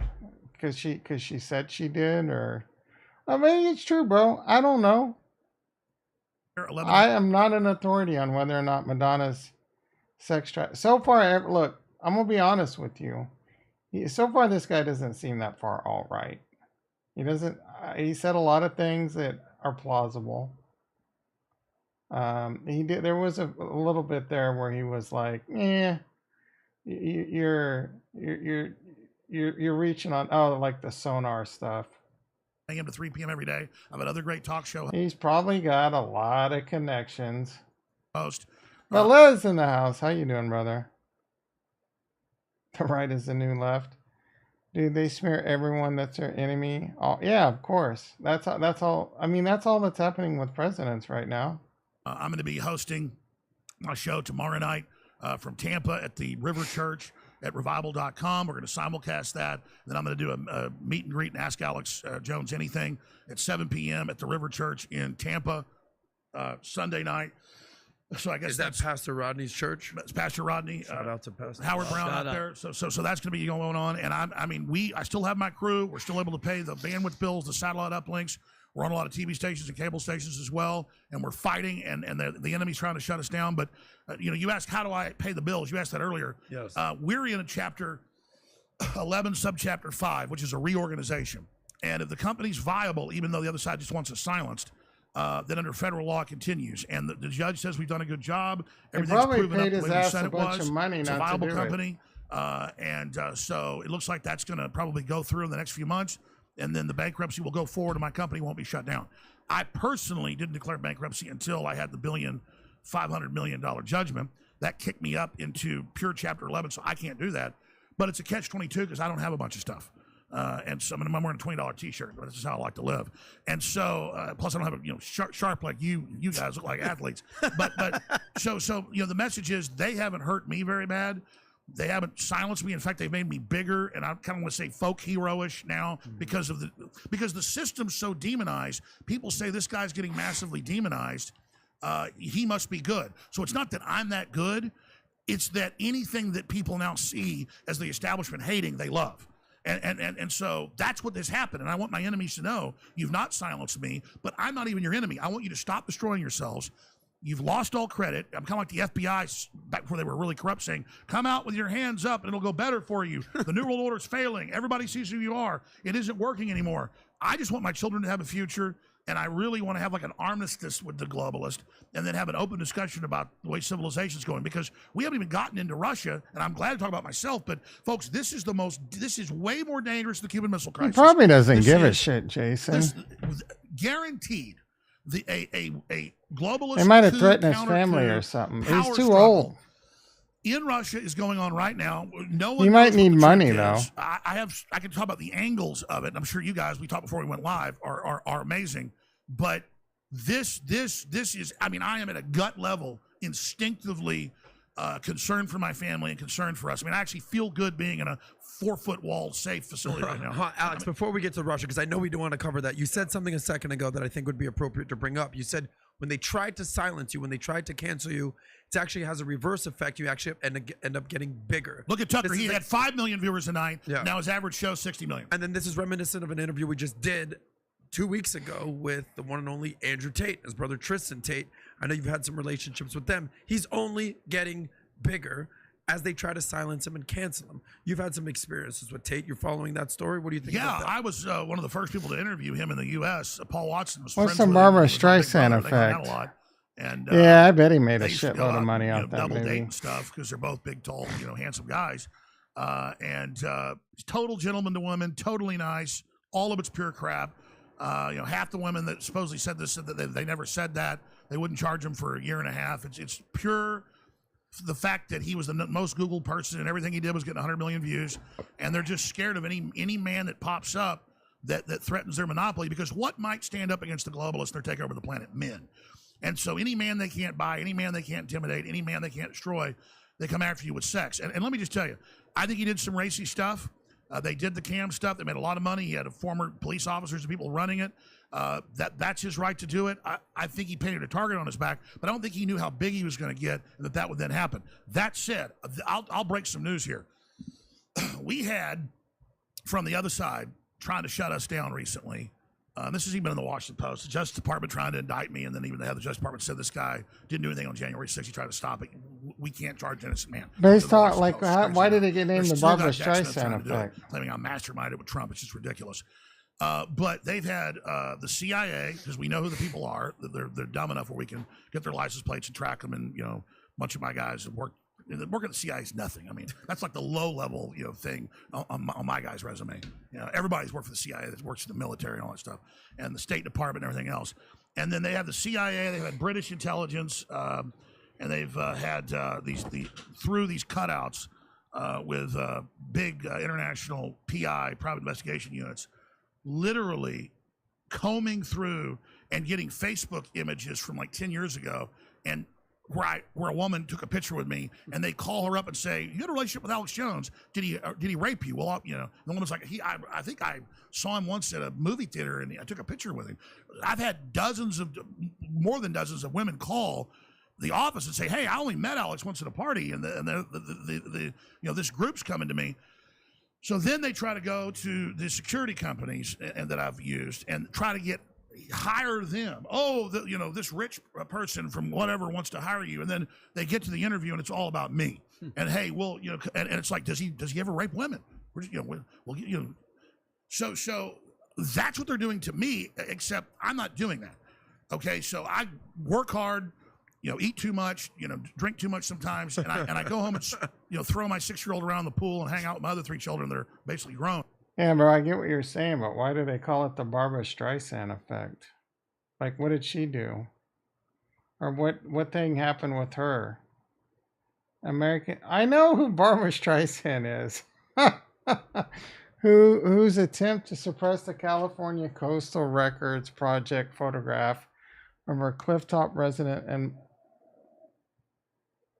the California Coastal Records Project photograph. I don't know what any of that is. Oh, you just copied and pasted from a wiki.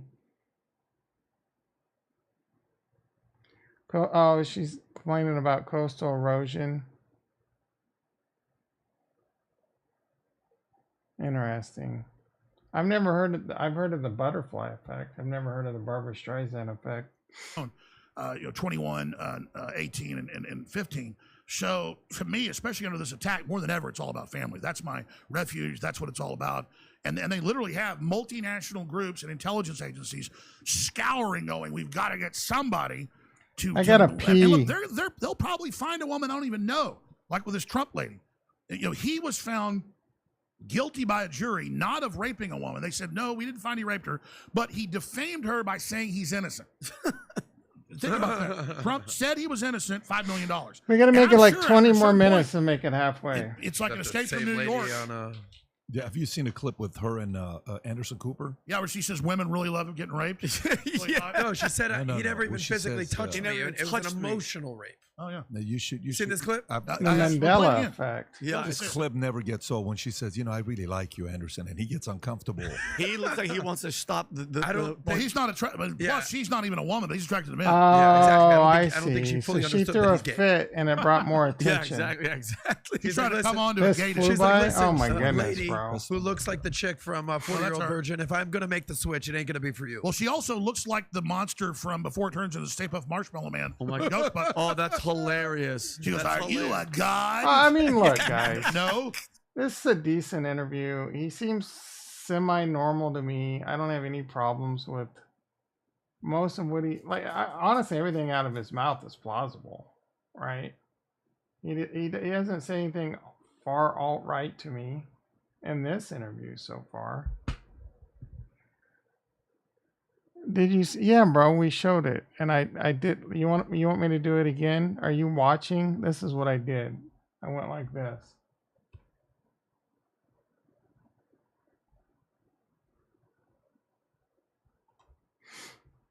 And then I gave it a little laughy laugh emoji.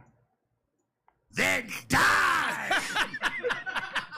Don't you love how Congressman Gozer has the same name as the demon god? Gozer. That's Gozer the Eliminator. Gozer the Traveler. Gozer the Destroyer. Look, Gozer's on CNN. Play the clip. Play the clip. I feel like a victim. I was not thrown on the ground and ravished, which the word rape carries so many sexual connotations. This was not sexual.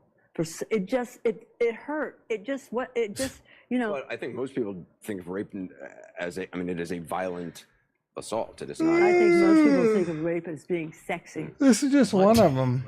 Let's take a short Think break. of the fantasies. Look. You got to hear their setup. We'll talk more on the other side. This. You're fascinating to talk to. She looks halfway to I've crazy. seen many clips on And like, look, over and over again than this. And he's revolted. He literally goes like, "Ooh." Oh, You're fascinating. You're not his type, honey. But listen, I found tapes of this lady. There's like 18. Doesn't he have like 18 accusers? I'm sure there's a few nutcases. I mean, one night I literally spent like 3 hours finding clips. Guys, the bro legitimately is on tape saying I would grab him by the pussy. I mean, you think he's probably being a little bit? I'm not gonna say full on rape, but you don't have to rape anyone these days to get canceled, right? Has he? I mean, he's a rich and powerful dude, right? Nothing would surprise me when you're that rich and powerful. That was locker room talk. Yeah. Sometimes locker room talk's true. I'm not. Look, I don't know. I don't know if he grabbed girls. That's a pretty bold move. That's a pretty bold move. Fox said so. I sent it to the crew, but I never played them on air. That's not, I heard it, bro. I heard it with my own 2 ears. Some will, some won't. Some will, some won't. You're playing Russian roulette, bro. And if he said it that way, that means he's done it. Right? The implications there. She literally hopping around in the woods like, I mean, she is a fruit ball. He's narcissistic enough.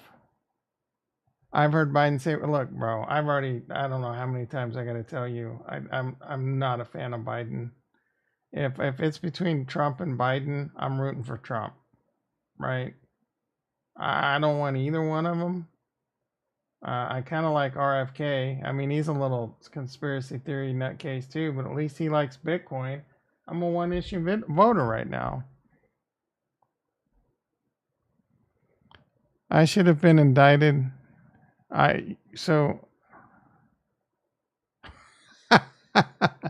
Yeah, well, I mean, I'm not running for president, bros, but actually, I am running for president. They dig up some of my skeletons in the past. I'm gonna definitely need Trump's lawyers. Oh man, I mean, in the encyclopedia it should say, fruitcake. So Kurt was on board and he was saying the right stuff. I feel a but coming, but he lost you on the vaccine stuff. I should have been indicted after that phone call. Wingbat, and a picture of her. In fact, I just want before we go to the Russia thing. So Alex Jones. Oh, I do want to hear what he has to say about Russia. Russia. You have a crystal ball, Alex, before you started this crusade and who you are right now to this day. And you could see everything that they've done and where you're at right now. Do you change anything? Do you do anything different not to get to... I'm just going to pee in this can under the desk. Hindsight's 2020, and I see how God works, how the universe works, the Lord works in mysterious ways. Yeah, I would have done a lot of things different. I didn't realize how influential I was even 15 years ago. And I would just be doing 5-6 hours a day some days and just having fun. Sometimes I do nighttime shows, have a few martinis. So you're still on board, but you don't know how realistic that he would get elected. I don't think Biden's going to get the nomination. I think they're shooting for Gavin, but RFK has a shot. My weak stream won't. Yeah, I am a weak stream pisser. I'm not going to lie. Why you got to shame me? Biden is winning, bros. You're sorry. I mean, I'm not going to be surprised. You mean he's winning the nomination and winning as president? If it's Trump, Biden, I don't think Biden wins. If he gets elected, how realistic would it be? He's just anti-CBDC and all that. He's not. His stance isn't make Bitcoin a currency. Oh, you think he's going to become our next? You think he's going to win re-election? If they allow Trump to run, I don't think. Biden's got like one of the worst approval ratings ever. And I like I say, I lean Democrat, but Biden is terrible, dude. Terrible. Say stuff tongue in cheek. And then that let them spin it and do things and then take it out of context. But that probably added to the success at the end of the day. So it's all in God's hands. I've never tried to lie. I've never tried to hurt innocent people. Do you think it's Biden too, Jason? They're all big farm stockholders and juice pushers. What's a juice pusher? But I have had a big footprint and I have stepped on people, and I'm sorry for that. But the past is the past, and I don't even really look back at the past. I mean, I study the past to understand the future, but I'm just trying to improve myself now and just trying to get as humble as possible, and just really praying that we don't have a nuclear war and that we can just have a future. I used to, I wanted to be number one, and I would get a little jealous of other people that were really successful. But the best thing in my life has been really realizing it's the human continuum. I thought Biden's was worse than Trump. Together, and other people's success against tyranny is my success. So I'm the happiest I've ever been. And I just, all the persecution has been wonderful. It's really taught me a lot, and it's helped me be a better person. So I've heard Ramaswamy talk on some of those Twitter spaces. He seems like an okay dude. I think that's going to change, but we'll see. Biden being president again is, I don't know if he can make it another 4 years, guys. Oh, 31 Biden, 20. Well, I mean, those are both piss poor. Why do we have to vote between two people that have the two worst approval ratings in the history of the world? Biden is the president now. I want to thank my enemies for everything they've done to me, and I want to encourage them not to be destroyed. I'm not a fan of DeSantis. I just like his crypto stance. Other than that, he seems pretty extreme. By their master that will destroy them. and I want to have a future with them on a planet we can all live on. And so I want to tell my enemies I love you and I care about you, and Jesus loves you, and you just need to ask Jesus to Bush come had into your heart, 19 and at God one will point. set you on the right path. Yeah, probably and after forgive you. 2000, And after that's really the answer. 9/11. I would just really encourage them to find God, because let me tell you, God and the devil are real. You better get that straight. Okay, now Where did that this come now from? he's How long losing did it me. take this- He's this losing me phase? This quick. is- like what you're basically saying is like you've been humbled, right? You were at the top of the podium, and then boom, you've been brought down. Everything that's happened to you, is it? You have to Pastor vote for a Rodney? Is it douche you're and a reading the turd Bible? sandwich. You're It keeps praying for your getting enemy. worse is the problem. Well, I've always been I've always been I a wish it Christian, was a but then I douche and kinda a turd slip out of here sandwich. into the Tasmanian devil. I mean, literally, it's the angel and the devil. Like sometimes I before I know it, I'm like, okay, I'm with the devil. Oh, wait. I'm like, but I'm faithful to God. I want to be here, but I can jump over to the devil really easy.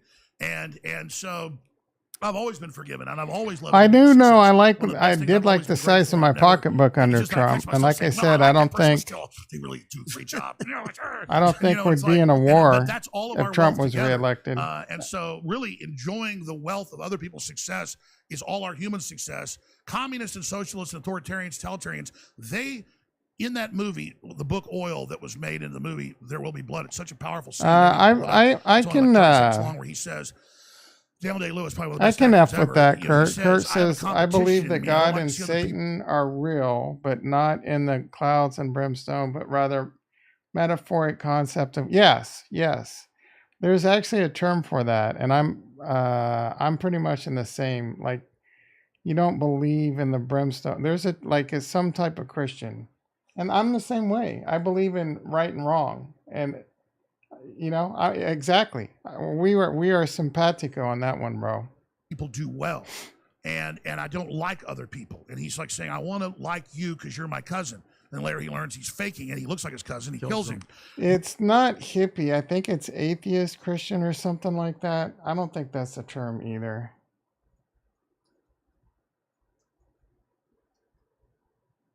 I don't even know how to spell atheist.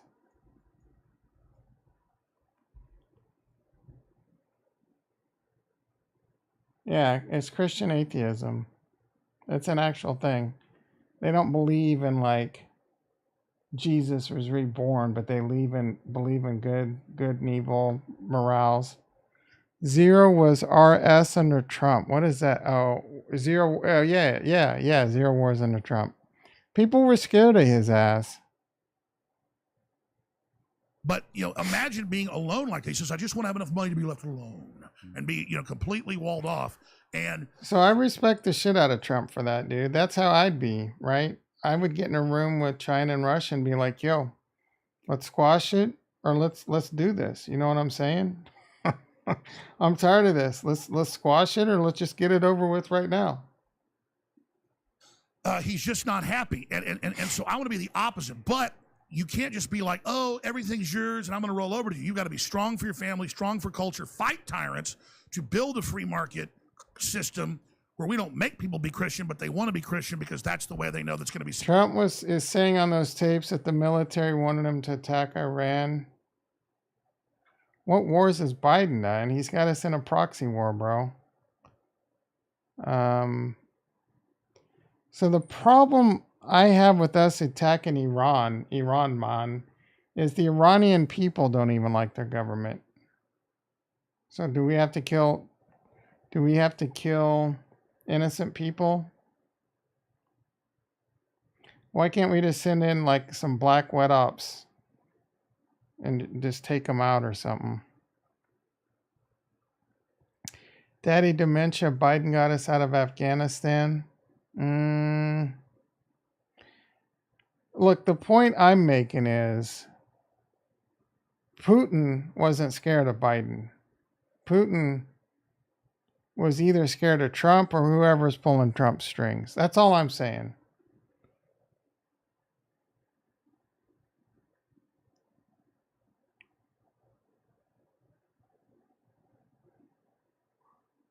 The Afghanistan withdrawal was Trump's plan and Biden effed it up. Yeah, I'm not an authority on that one. Dr. Jedi Vampire in the house. God King, how you doing, brother? Welcome to the channel. This is not your normal thing that we do over here. we normally talk about crypto and then a bunch of crazy shit, but this one's dedicated to this. Successful and empower them. Okay, calm your tits down, Eli. We're not in World War III yet. And you know, have them be with God forever. And so it really is a fight, good versus evil. And now people that were agnostic, very famous people, are having spiritual experiences. Some of them are having incredible experiences with like angels and, you know, the whole because they're all on ayahuasca right now. Holy Spirit and God. Others are literally doing. So the Civil War, okay, you can't blame Biden on the Civil War. That shit started long before Biden. Don't believe anything, are laying in their beds, and a huge black shadow comes in and just rips off their shirt and just huge bloody slashes across them, and then just throws them up against the wall. And then they start finding out, well, okay, what do they do? And you know, they go to a rabbi and he says, put this Kabbalah on and do this ritual. Doesn't help them. They finally go get born again. All of it leaves. And you know, this is happening with sane, well-known people. I'm thinking, do we need to pivot? Do we pivot the channel until the bull run comes back? We just go down a bunch of conspiracy theory shit. Like we check the price of Bitcoin, and you know, every now and then we check our FARPs, and instead we just do this shit. I mean, I'm enjoying it. That were, you know, not atheists. They didn't hate Christians. They're like, come on, you know, I don't really believe in God. And they're having the experience. Because if you don't have God around you as a defense shield, you are wide open. and the devil can't help it. And whatever this feels for. So far everyone wants to, well, we can't look, dude. We can't do this shit in the morning. So the mornings could be, we'll look at crypto and talk about whatever the F we want. And then we can have more evening streams where we just do shit like this. It's called the devil. It's gotta, because if you're doing good work, but you don't know it's God and have God as literally a shield, it's like being in a submarine with screen doors. You're dead. And so this stuff's going to come in if you don't have God. And Alex, so that's why I'm talking about God, because I need to get closer to God. I need God. God is my refuge. God gets all the glory, not me. Alex, you're saying accepting God, Jesus is the Lord and Savior. You're saying you have to accept Jesus. All right, well, I'm Jewish. Respect. We're the OG Christians. Well, I'm not putting. No, that's not what I'm asking. No. We have a lot of Muslim friends, a lot of Islam. Andrew Tate just turned to a Muslim. Abrahamic faith. The whole that's what I'm asking. Judeo-Christianity. And I wasn't putting down, you know, the rabbi. This was a real story I was telling you, and that didn't work. So I'm not saying every. It wasn't a judgment. That's what I'm asking. Like this engine cleaner worked great. This one didn't. I wasn't like. Yeah. But. Your when you LOL, what the F? And finding God, and a lot of you just said, sometimes I'm the God, and sometimes I'm the devil, and everything's going on right there, and everything that you've uncovered with the satanic rituals and everything at the one place up in California, Bohemian Grove, and this you talked about they're praying to the devil and they're sacrificing the children and everything like this. Do you feel like it's just a fight of believing in God versus the devil? 100%. Is that what it comes down to? Yeah, archetypes. I mean, for people that are, you know, I'm not going to try to just push nothing but Christianity people, but that's what I believe. That's what I know. But absolutely, the first step is to realize there is good and evil. There's stuff we don't see. There's other dimensions. And none of these globalists are atheists. They're all into the occult. They're all into weirdness. They're all super neurotic. And, or they're super scared of God and just don't want to hear about it, like Rupert Murdoch. Let's actually, by the way. Oh, yeah, I didn't know. I thought he was a hardcore Christian. Let's go into the Bohemian Grove. And it's in the first minute or so. Yeah. Rep William Cooper. Who the hell is that? Okay, then don't worry about it. Good call. Okay, but that's great scene. Pause it, Rob. Okay, there you go. And just kind of go. I gotta pee. Okay, thank you, Andres, for that. So let's talk about Bohemian Grove. So, you know, if you, for the audience that doesn't know, obviously Bohemian Grove has been done on by a lot of different people, but this is one of the first things that you did, almost like a vlog style. Before anybody was doing vlogs, hard M. You know, Alex Jones was doing vlogs. What's a hard M? This is a clip Muslim. Before we play this clip, can you tell everybody what this clip is all about before Rob? What happened to Tyson? He turned Muslim. Search around and find HD versions of this at band.video. So, and I'm not telling you to go there, but if you go to band.video, you're welcome to use it all. And just type in Alex Jones. You're not allowed to say the word Muslim? Grove, you can find. It's not in HD, but it's in a lot better quality. But all this stuff's out there. It's fine. At this point, don't go looking about it. We're okay. Don't go down. I'm just telling folks. So, it's a plug. But you're right. So... Hang out and chill. Is that what you mean? Yeah. God's kind of like something that happens on Sunday, and it's like a jacket I wear once a week. It's kind of like over here. I believe in God. I love Jesus. But, you know, devils and all this stuff, whatever. So I've been on air a few years, 4 or 5 years. And John Ronson, when I'm out there doing a story about the Waco massacre, and we're digging up. Can we get to Russia, bro? We're not soil we're- and stuff to show that they did fire in incendiary grenades to set the place on fire. We actually found some of those. So we're out there digging, and this British film BBC crew comes along. Getting really hungry, guys. He says, his name's John Ronson. He says, Gotta Alex, pee. I hear that you've snuck into some military bases and been able to, and which I've done and shown some martial law training that's going on. He said, we have liability, and they won't let me get into Bohemian Grove, but I have a lawyer that works there who actually. Here we go. some Not of the gonna. past I'm having a pizza. how to not get kicked out with the Secret Service or the Monterey Sheriff Department. It's all over the place, like 50 of them in there at least that I saw. But also Secret Service and others. 'cause You guys are gonna have to go there, work and for a royalty pizza and Prince stream. Charles We're all over. talking like, And he said 50 likes there's on a this big video. owl god, and they worship it on the 15th. 50 of likes July and I'll every do year, a I think pizza. now, Real it's likes, July. not like fake But account for 15 likes. days in July, all these world leaders go there. It's 2,700 acre Redwood Grove. And You he want to goes, see I him just go need to you the go in there with a hidden Watermiller camera, Watermill Center? I don't know what and that I need is. you to get us the footage, and then I need you to air it on your Access TV show, because my lawyers tell me, and they're just being honest about all this, my lawyers tell me that then we'll be able, once it's fair use and out in the open, you can give us the authorization to use it, but you've got to air it first. And he said, how much money do you want? And I said, well, I don't. Okay, there's guys you in the think woods so? worshiping an owl. I said, is this the KKK Yeah, or maybe. something? And he goes, no. It's very liberal. It was founded by Mark Twain, but then the president Taft took it over. In I gotta 1900, make was it and all shit, true. bro. And I go, wait, I've heard from some of the shortwave militia people that there's a thing called Bohemian Grove. They You worship guys are an gonna owl. have to find the So I did content research for and me called and him put it back, in the and I said, yeah, I'll do Discord. it. He says, okay, well, we're going to go this next July. This is like a year later. And Or we can so talk about it in the comes morning time, I fly streams. out What there, kind of little, shit you want to do? TV cams just come out, this little compact camera, put it in the fanny pack. And basically, it was all true. It happened. It was insane. And so you talk about making your faith stronger. Imagine the 5 hours I'm in there. So Might have to be it's on the Rumble Russian River, died totally down. beautiful. It's We got the 7 biggest people on stand of redwood YouTube, trees outside of the which big is national park impressive, in California. and only 4 2,700 people on acres Rumble. of trees you could drive a truck through. Okay, and so and it's in the middle of a gorge, and, then And they goes don't out talk into the over Russian River. there. So you can only get in one. I mean, if you entrance, guys want to do Rumble, we gorge can, and entrance you is can go about over there and 100 yards talk. Okay. Oh, And we'll there's get hills flagged. that go up to Oh, it. okay. Well, if And we most need of the to do things Rumble called the chalet, where exclusives, presidents and I'm royalty okay go with and have that. secret meetings, and I was never up at the chalet. I was. Maybe we should do I that was, just so down people on the don't get bottom, and pissed I went off that only back want to the crypto back to the swimming content too. platform and then back to the front. And it was several miles in. And I got questioned several times by Secret Even Service. But just pizza imagine, conspiracy, I Hillary's get there, gross. and it's copyright free, trademark free. You can use all my Bohemian Okay, Grove so footage going forever. You forward, can we'll show it do to all people. our best place to go to show this some on BTS, some Rumble behind the only. scenes. I would say band.video, and I would just type in Bohemian Grove, or it's on YouTube. You can Part type in 2 will Alex be Jones, Rumble Bohemian Grove, exclusive. Be or sure the Dark links Secrets down Inside below. Bohemian Grove, or The Order of Death, the second film I made about it. And it's it's colored. Yeah, just look for it on YouTube to see if it's easy to find it. Yeah, you're welcome to show all the B-roll of it. And so, long story short, it's a long. I'm going to talk for 5 hours about Bohemian Grove.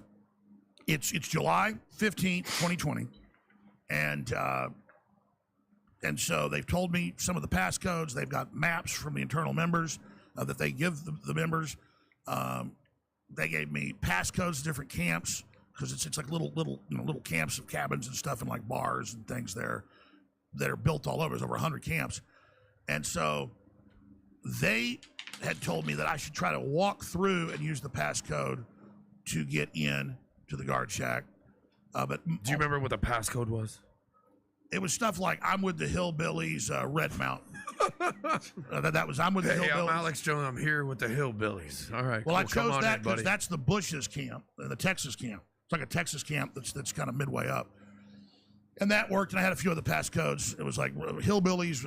Were you shocked when and then it what's worked? the rest of the passcode? Well, that's what camp you're at. The passcode was Red Mountain. Yeah. Were you shocked when it worked? You're like, holy shit, that just worked. Well, with I'll tell the Hillbillies. story. So, yeah. Oh my God, it worked. So they pull up to the entrance, and there's like a bog and a little bit of a swamp right here off the road.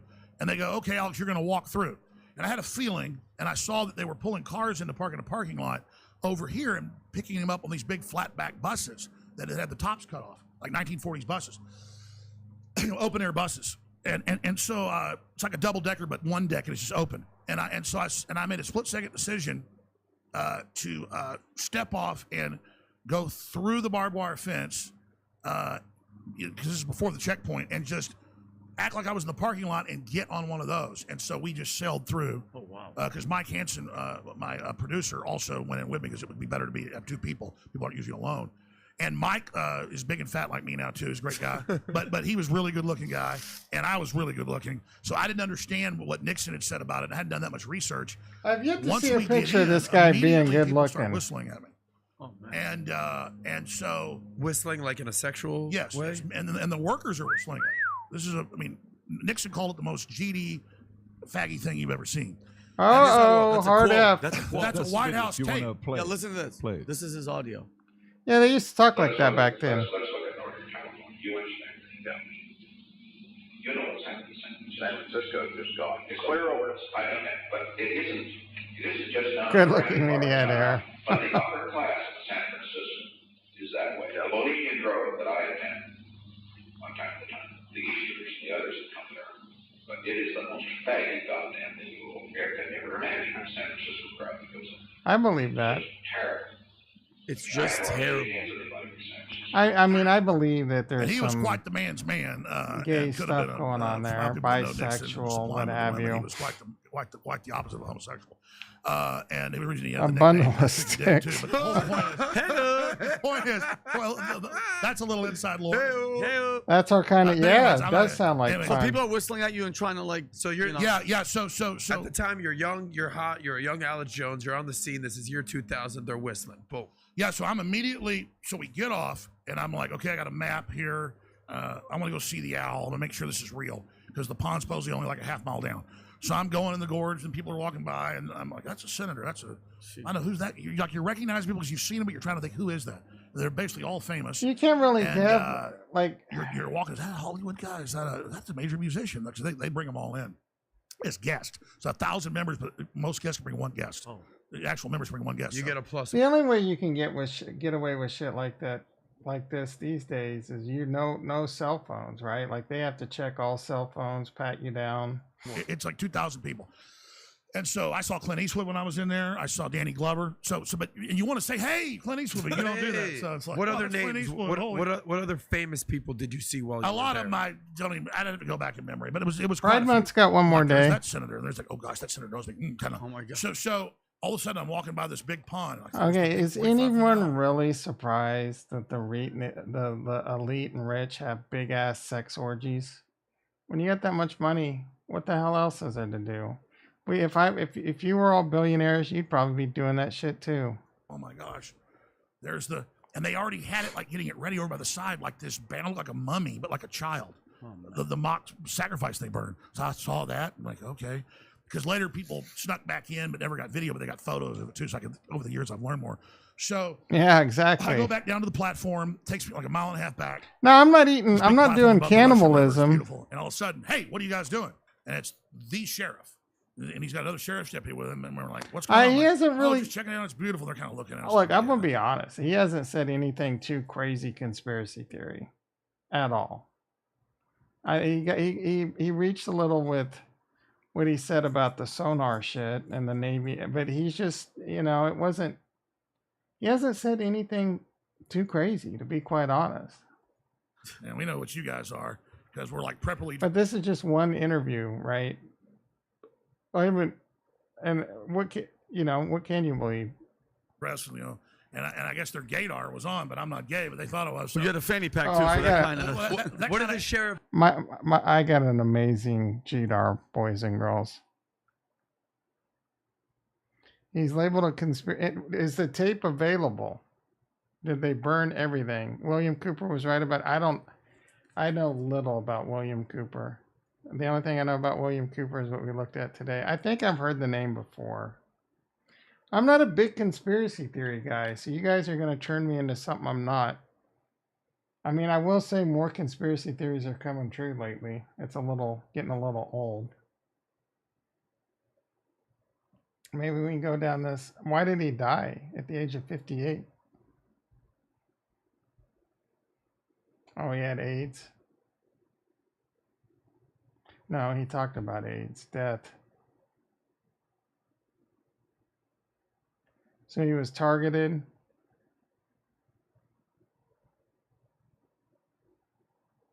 So he got killed by like the CIA. Is that the ongoing? I mean, we know what you guys are. What did that mean? We know what you guys are.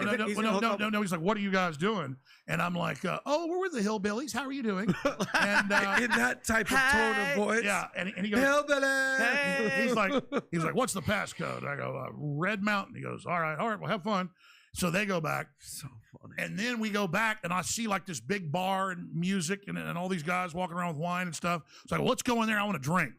So I'm like, this is really whetting my appetite. I'm nervous. So I go, red wine. I go, red wine. And then guys are coming over, they're talking to me, and they're looking at me, and like, people are like, hey, what's going on? I'm like, whoa, this is like a gay bar. So I go, okay, I'm getting out of here. Me and Mike's like, what's going on here? And like, he goes, one of those guys just pinched me on the butt. I swear this happened. And so we go out, all of a sudden, it's Secret Service in like blue vests. Yes, what's your name? And I'm like, oh, Alan Johnson, what's up? And they didn't ask for it. They're like, well, who are you with? I'm with the Hillbillies. And they go, okay. They didn't ask the code word, any of that. And so that goes on. And then we get questioned again. And this time, 2 golf carts pull up with more sheriff's deputies. And these are younger ones. They're like, who are you guys with? Were you just down? Yeah, I'm here with the Hillbillies. What's going on? I'm a guest. They said, all right. And I realized I was going uphill towards the chalet. And I said, maybe you're not supposed to go up here. This is like the bushes are down here. This is like royalty and people up here. And just to make sure, are you filming this the whole time? No, because they only had 1 hour tapes in this little camera. So I kind of had an hour getting in, and I got a little bit at the swimming platform and stuff. It's a 2-hour film. And then I got some right as it was getting dark, which is incredible. And then I got the ritual, and it ran out magically right at the end. So, but this Why is am I the rest of the looking story, at 'cause these? I could talk about it for 10 hours, but it's amazing. So I tell Mike, I said, we've got to hide. And there's this another a crappy cabin. I go, I bet that's a worker cabin. And so I go in there. Mike's like, this is nice. Let's just stay in here. And I say, no, we got to get under the building. They're going to find us in there. There's cameras. So we go out under the back in case they've got cameras and open up like a access panel. And we get under this thing, and there's like millipedes and spiders. He goes, I don't want to be in here. And I said, we're staying here, buddy. We're about to get our cover blown. Okay.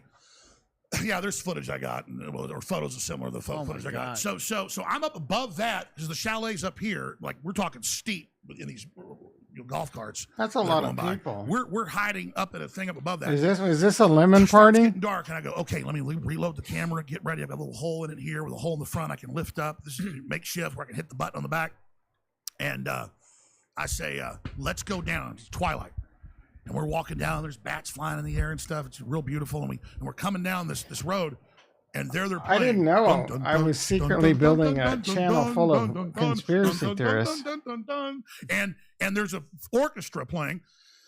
And they're all eating. And there's these giant tables. And I can just smell the food. And that's looking good. I'm like 100 yards above it, looking down like this cat. But now it's getting dark, so I feel safe. And everybody's drunk by then. And there goes Danny Glover walking by. And there's a couple of these really old men. They go, and I'm not trying to be racial and feed into the whole leftist thing, but this is the old white guys. They go, I can't believe they let that GD in here. And like, it's all right. So this is the kind of stuff you're picking up. Danny Glover's the only black guy in there at the time? I think they have more now. But this It's is a group of 2000. sects It's like between older men. billionaires. At that like, what's that The number doesn't matter. black person doing here? Oh, goodness. This actually happened. So, but it was like more like, Why are you so obsessed with and like, it's all right, it's all right. 1900 electrical cars, bro? Or something too. But the point is that like Bilderberg, he's always the black guy that's there. President-elect of the Bohemian Grove was on the sub. Really interesting. Happens and that's when I saw Clint Eastwood, because now everybody's going down to the water. So you go around the owl on this bank to then see the owl about 60, 70 yards away.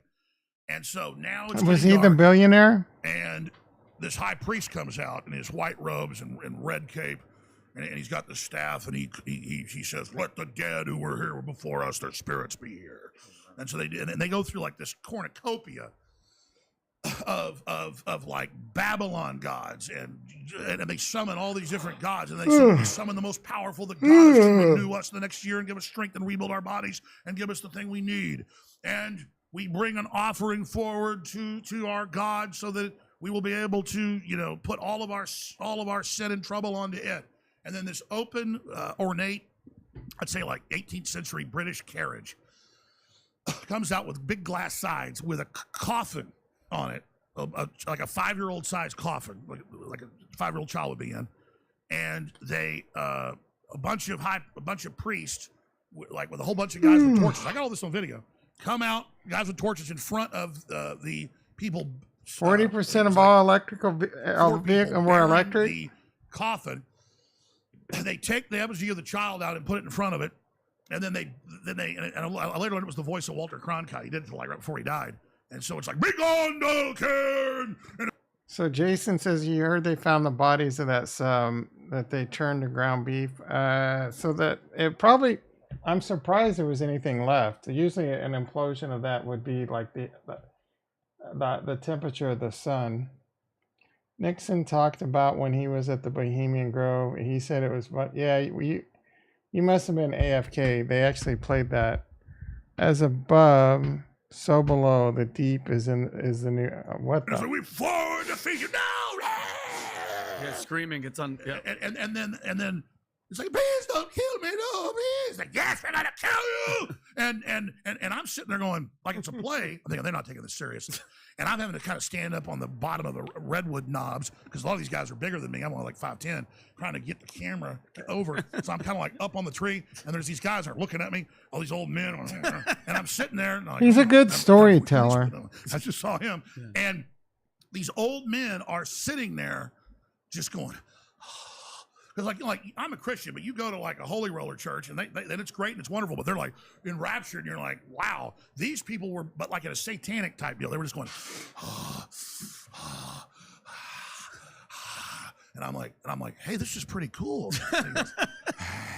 Oh my God. And I'm just like, and Mike was kind of, hey, how's it going? They're like, this is important.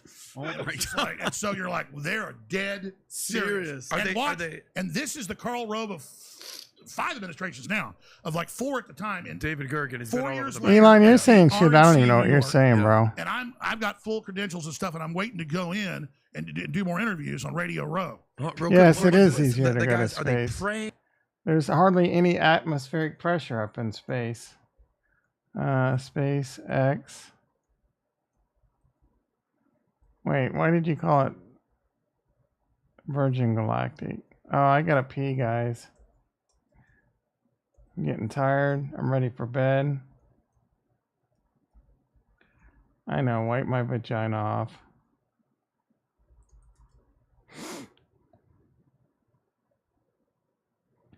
As above, so below is a phrase of the that idea is everything just perpetual. Branson's. I know what Branson Space Company. I used to own SpaceX. I've covered SpaceX. Virgin Galactic launches rocket plane on first commercial suboptimal. Looks like they made it. Looks like they completed it.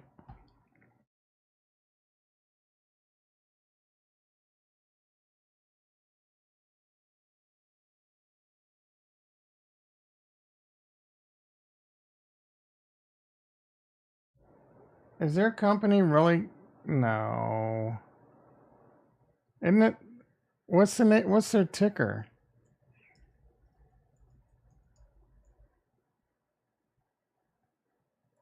SPCE.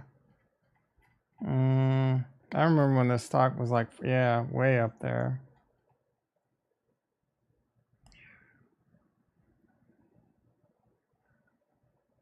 Alistair Crowley, who the F is that? The A in SpaceX logo is a Y. Spacey. You guys are fucking getting too stoned and drunk or something. Are they in the rapture? These devilish faces that they're making. You still on that song? Yeah, where they're on the roller coaster. Yeah, well, I mean, they feel the Spirit of God. It's good to do that, and reach out to God. So this is they're standing there going like, they're possessed.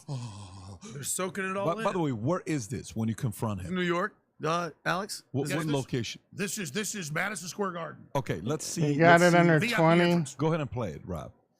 and that's the Bohemian Grove. And back in, what was it, And you got destroyed like Harmony One, huh? 96, when you joined as a Clinton advisor, the Republicans were criticizing you. Oh, what about Bohemian Grove? And then you countered them by saying, "Hey, I don't run around in the woods naked." What did that mean? Here is the before-mentioned Washington Times article where he said, "I didn't run around naked like they do." I don't know what quote you're referring to. I'm not aware of any quote like that.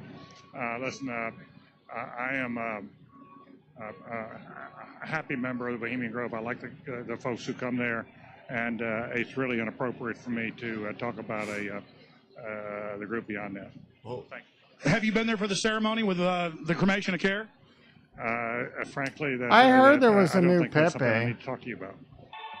This is it. We thank thee for thy adjuration.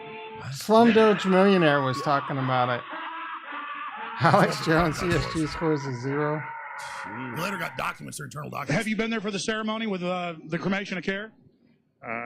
Frankly, I don't think that's something I need to talk to you about. Really? That's right. Well, I'm Alex Jones, and I snuck in there in 2000. I'm the guy that blew it wide open. Look how mad he Got gets. the video. It's been on national TV. Well, I disrespect you for that. You do? I do. Because they got mad. He There's a knew lot who of I big was. public officials going in there. Don't we deserve to know? You took an. I don't know anything about you, and I don't know anything about your family. But if you go. Is this Bill Scott? Is this Bill Scott in the house? What? How you doing, brother? You violated that understanding by releasing that film, and I don't respect you for that. Wow. Really? But we have public officials I'm there. sorry. You took an understanding when you went in there that you. Bill, we get. Yeah, it's been a minute, bro. You doing okay? I was just talking lately how we missed Bill, we missed Nimrod, we missed Nigel. Yeah, I'm doing good. We're waiting for that next bull run. You? Not to do that film. And Wow. did you have an understanding when you went in there? It's a secret society, Did you Alex. crash it? Yes. Yeah, and it has no trespassing signs there too, doesn't it? No, they put them Yes, up it- after. Oh, I'm I just sorry. walked in. I'm sorry, sir. I've been there before. I know what the circumstances are, and I'm sorry you violated the understanding. They did put up that more was after not that was not a gentlemanly thing to do. But what about the ritual? Is the ritual genuinely?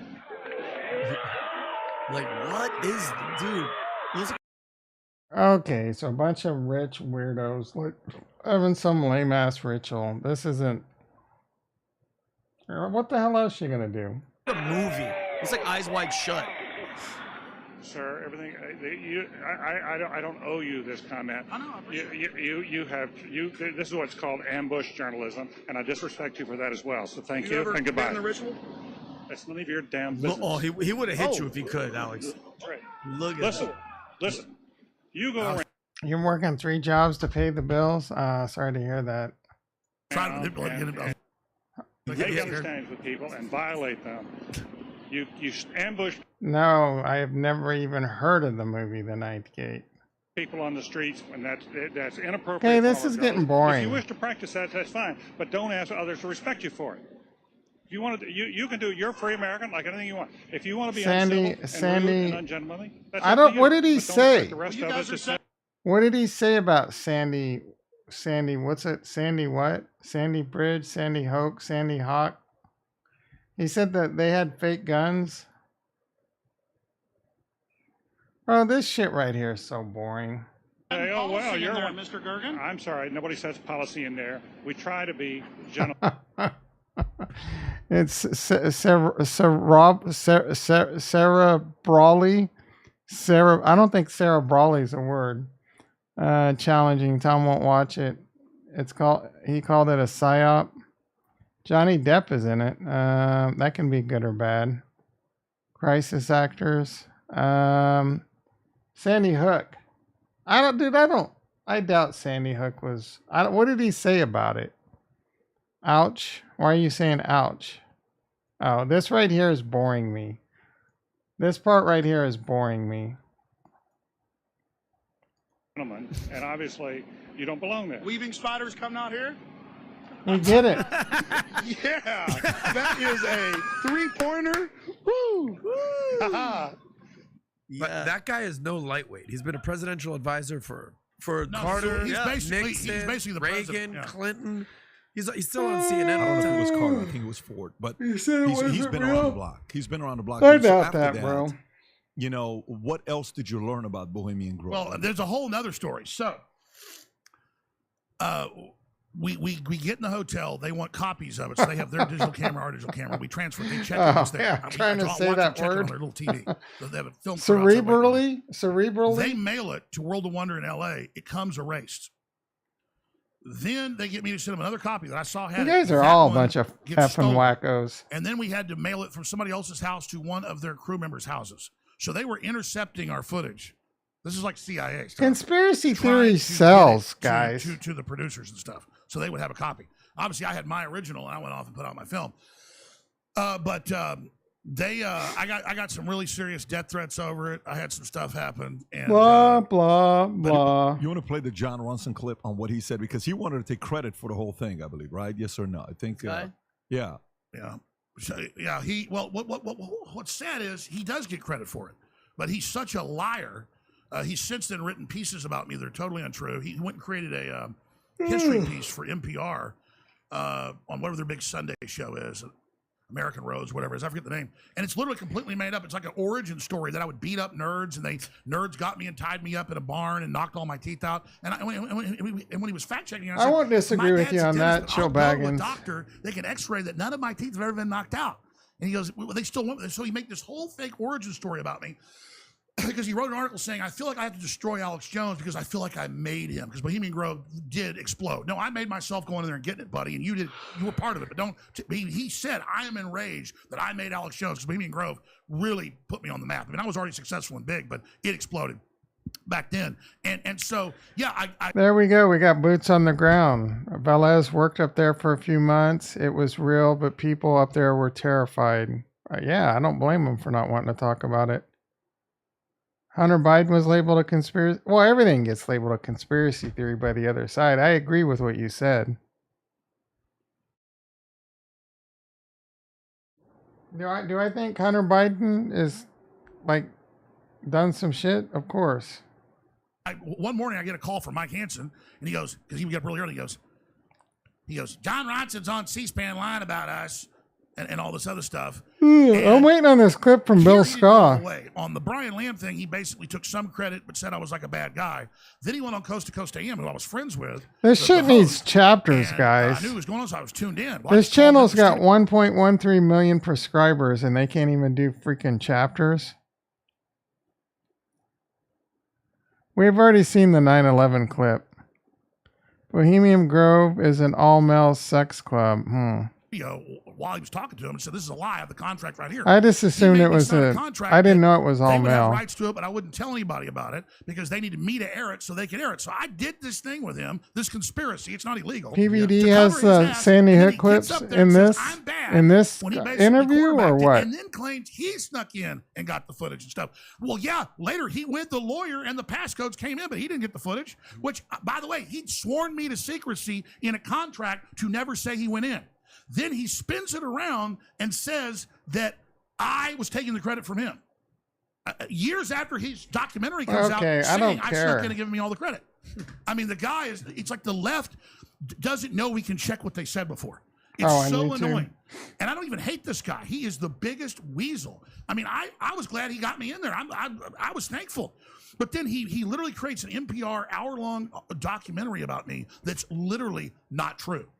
Other than one guy that attacked me and I did body slam him or knock him over and he was in a coma for a while. That's the only thing. But why wasn't I arrested? Because all the witnesses said he attacked me and outweighed me by 60 pounds. So yes, that part of the story is true. That's it. But I didn't get arrested.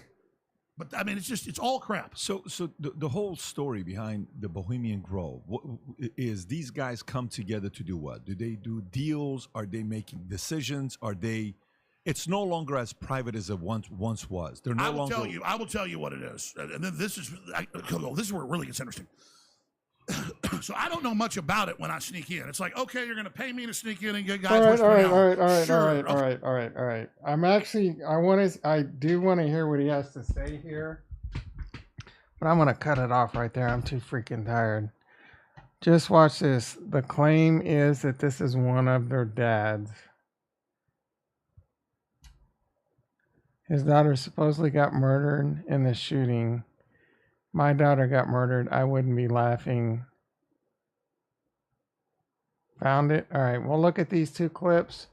And we're gonna have a part 2 to this. Robbie Parker, I assume he's going to come out. 10 minutes, bro. What do you guys do? You want me to be 24/7? Family is there, and they're getting ready to to come to the microphone. So we'll listen to him. He might be one of those nervous people. He laughs when he's nervous. That is a condition, Kurt.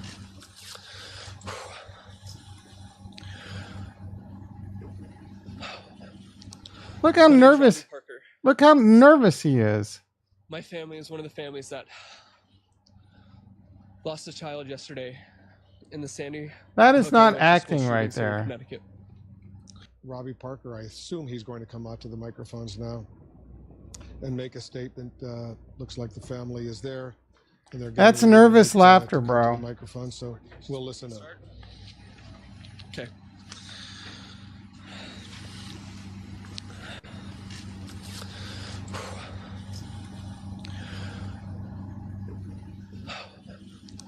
So my name's Robbie Parker. My family is one of the families that Dr. Jedi, lost a child what kind of yesterday shit you on, bro? in the Sandy Hook elementary school shootings here in Connecticut. Okay, look, Kurt. There are people that have a condition that laugh when they're super nervous. Right? I even kind of do it sometimes. I don't think this doesn't look like acting to assume me. He's going to come out to the microphones now and make a statement. Looks like the family is there. and they're You getting guys ready think to he's make, getting into to come to the character? microphone, so we'll listen to him. Okay. I mean, it could be one. It could be both. So my name's Robbie Parker. My family is one of the families that All right. So you're saying he doesn't even have a daughter that was killed? Is that the running theory right now?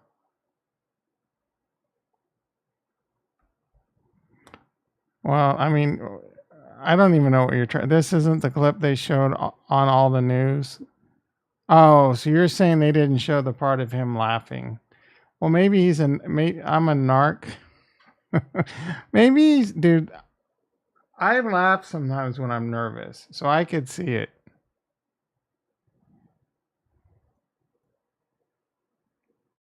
In a situation like this, I remember at Virginia Tech when I went out there. Same fucking clip. Parents, loved ones of slain young people. This does not make me a their sons believer, and their guys. daughters, and as a result, they spoke and made a statement. So we'll see if We're getting a Robbie better Parker, view I of him. assume he's going to come out to the microphones now. He looks pretty and distraught make a right there. statement. Looks like the No family nervous is there, laughter. and they're getting ready to make. Yeah, come to that the nervous microphone, so laughter right we'll there, listen. bro. Okay.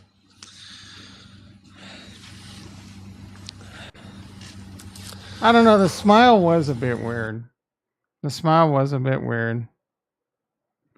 I've never had a murder. You're right. Have you? Bill thinks it was all fake. I doubt that. What would be the purpose of having an all fake school shooting? Like, they don't need to fake it. It still happens all the time. No, but I tear up thinking about when Flynn is going to die. Well, that's just a sad thing to think about.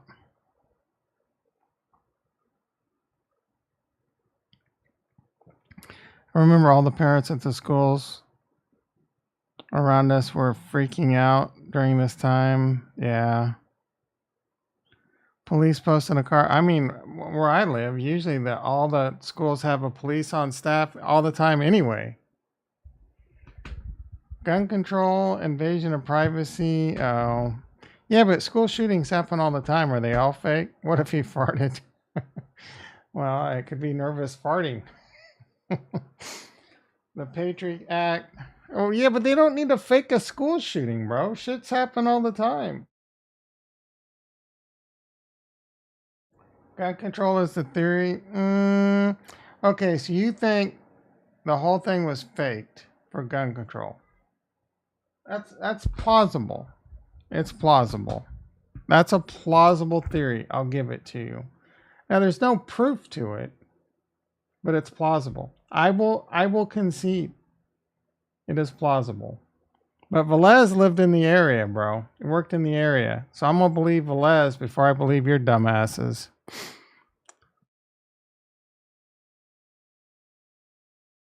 So are all these shootings fake?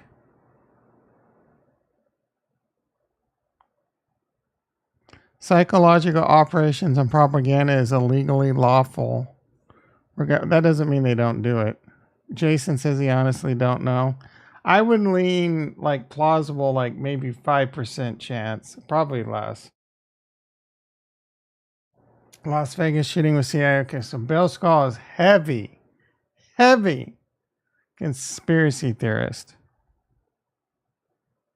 They target the children because people being fearful make more irrational. Of course. I mean that you can line up a lot of things that make sense. You know, Alex. So Alex said he thought it was fake. Of course, you're not, dude. You got to expect to take some heat if some children get shot in a school. You're putting a target on your back. That's all there is to it. You know them consequences are coming. It's a plausible theory. Look at Bitcoin, guys. Bitcoin's a pumping. ADA's a pumping. Everything's moving. It's legal. Oh, legally. Oh, you're saying they can legally do it? I don't know if that's true.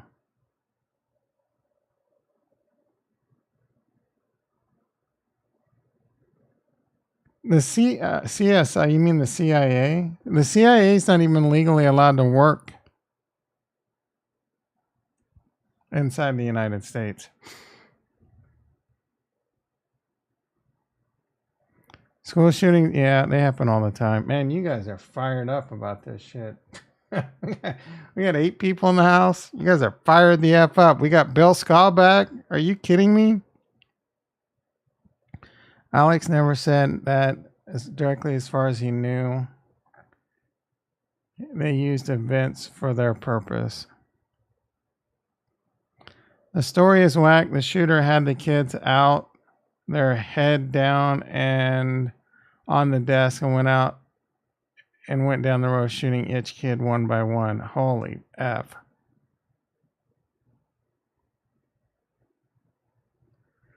J6 was a PSYOP. What is PSYOP is this new word everyone's using now, by the way. Operation Paperclip. What the hell's this? Oh my goodness, you guys are killing me.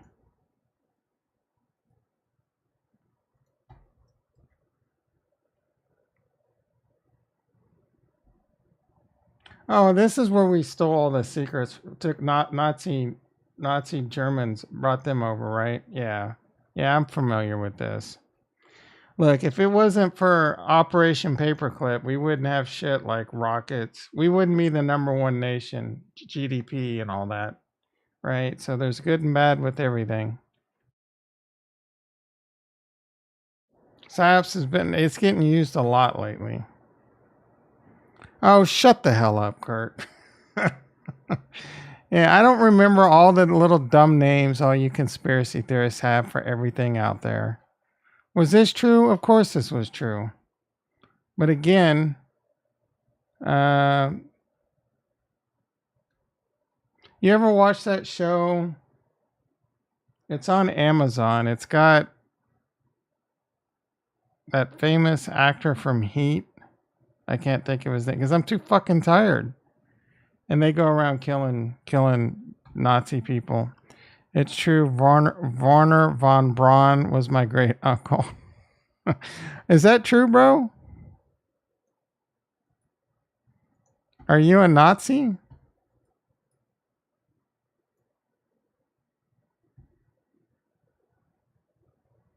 The father of space travel? Was he really your...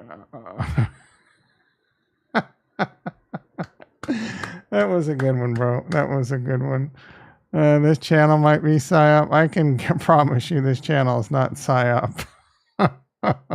These are real opinions on the fly. Most of this shit's new to me. All right, everyone. You guys are killing me. I had a lot of fun tonight. We'll definitely do this more. Part 2. The Sandy Hook shooter had autism and weighed like 100 pounds soaking wet. An 80-pound gun and ammo doesn't add up. I don't know, bro. You're sipping heavy tinfoil hat Kool-Aid. All the recent alien talk stuff. Don't even get me started on the fucking aliens. Actually, I came up with a theory on how aliens could. Like, it's possible. There are possibilities on why aliens could be here and be discovered. Project Bluebeam, I think you mean. What are you talking about now? Man, I'm gonna learn a lot doing this shit. Learn how crazy you fools are.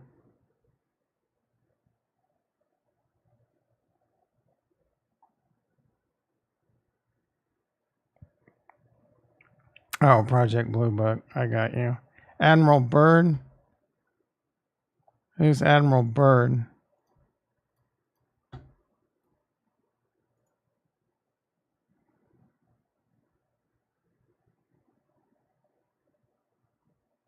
All right, guys. I'm too freaking tired. Might be you might be wrong. All right. I've had a blast. I wish I could stay on longer. I'm too tired. I gotta eat. They're gonna fake an alien invasion and take down the electrical grid. Bluebeam is a fake alien invasion that got us all under control. Are you talking about the George Orwell, or whoever that was? All right, you guys are killing me. We can do this another time. We could do this all night long. We know that. I'll be back 6:30 a.m. PST.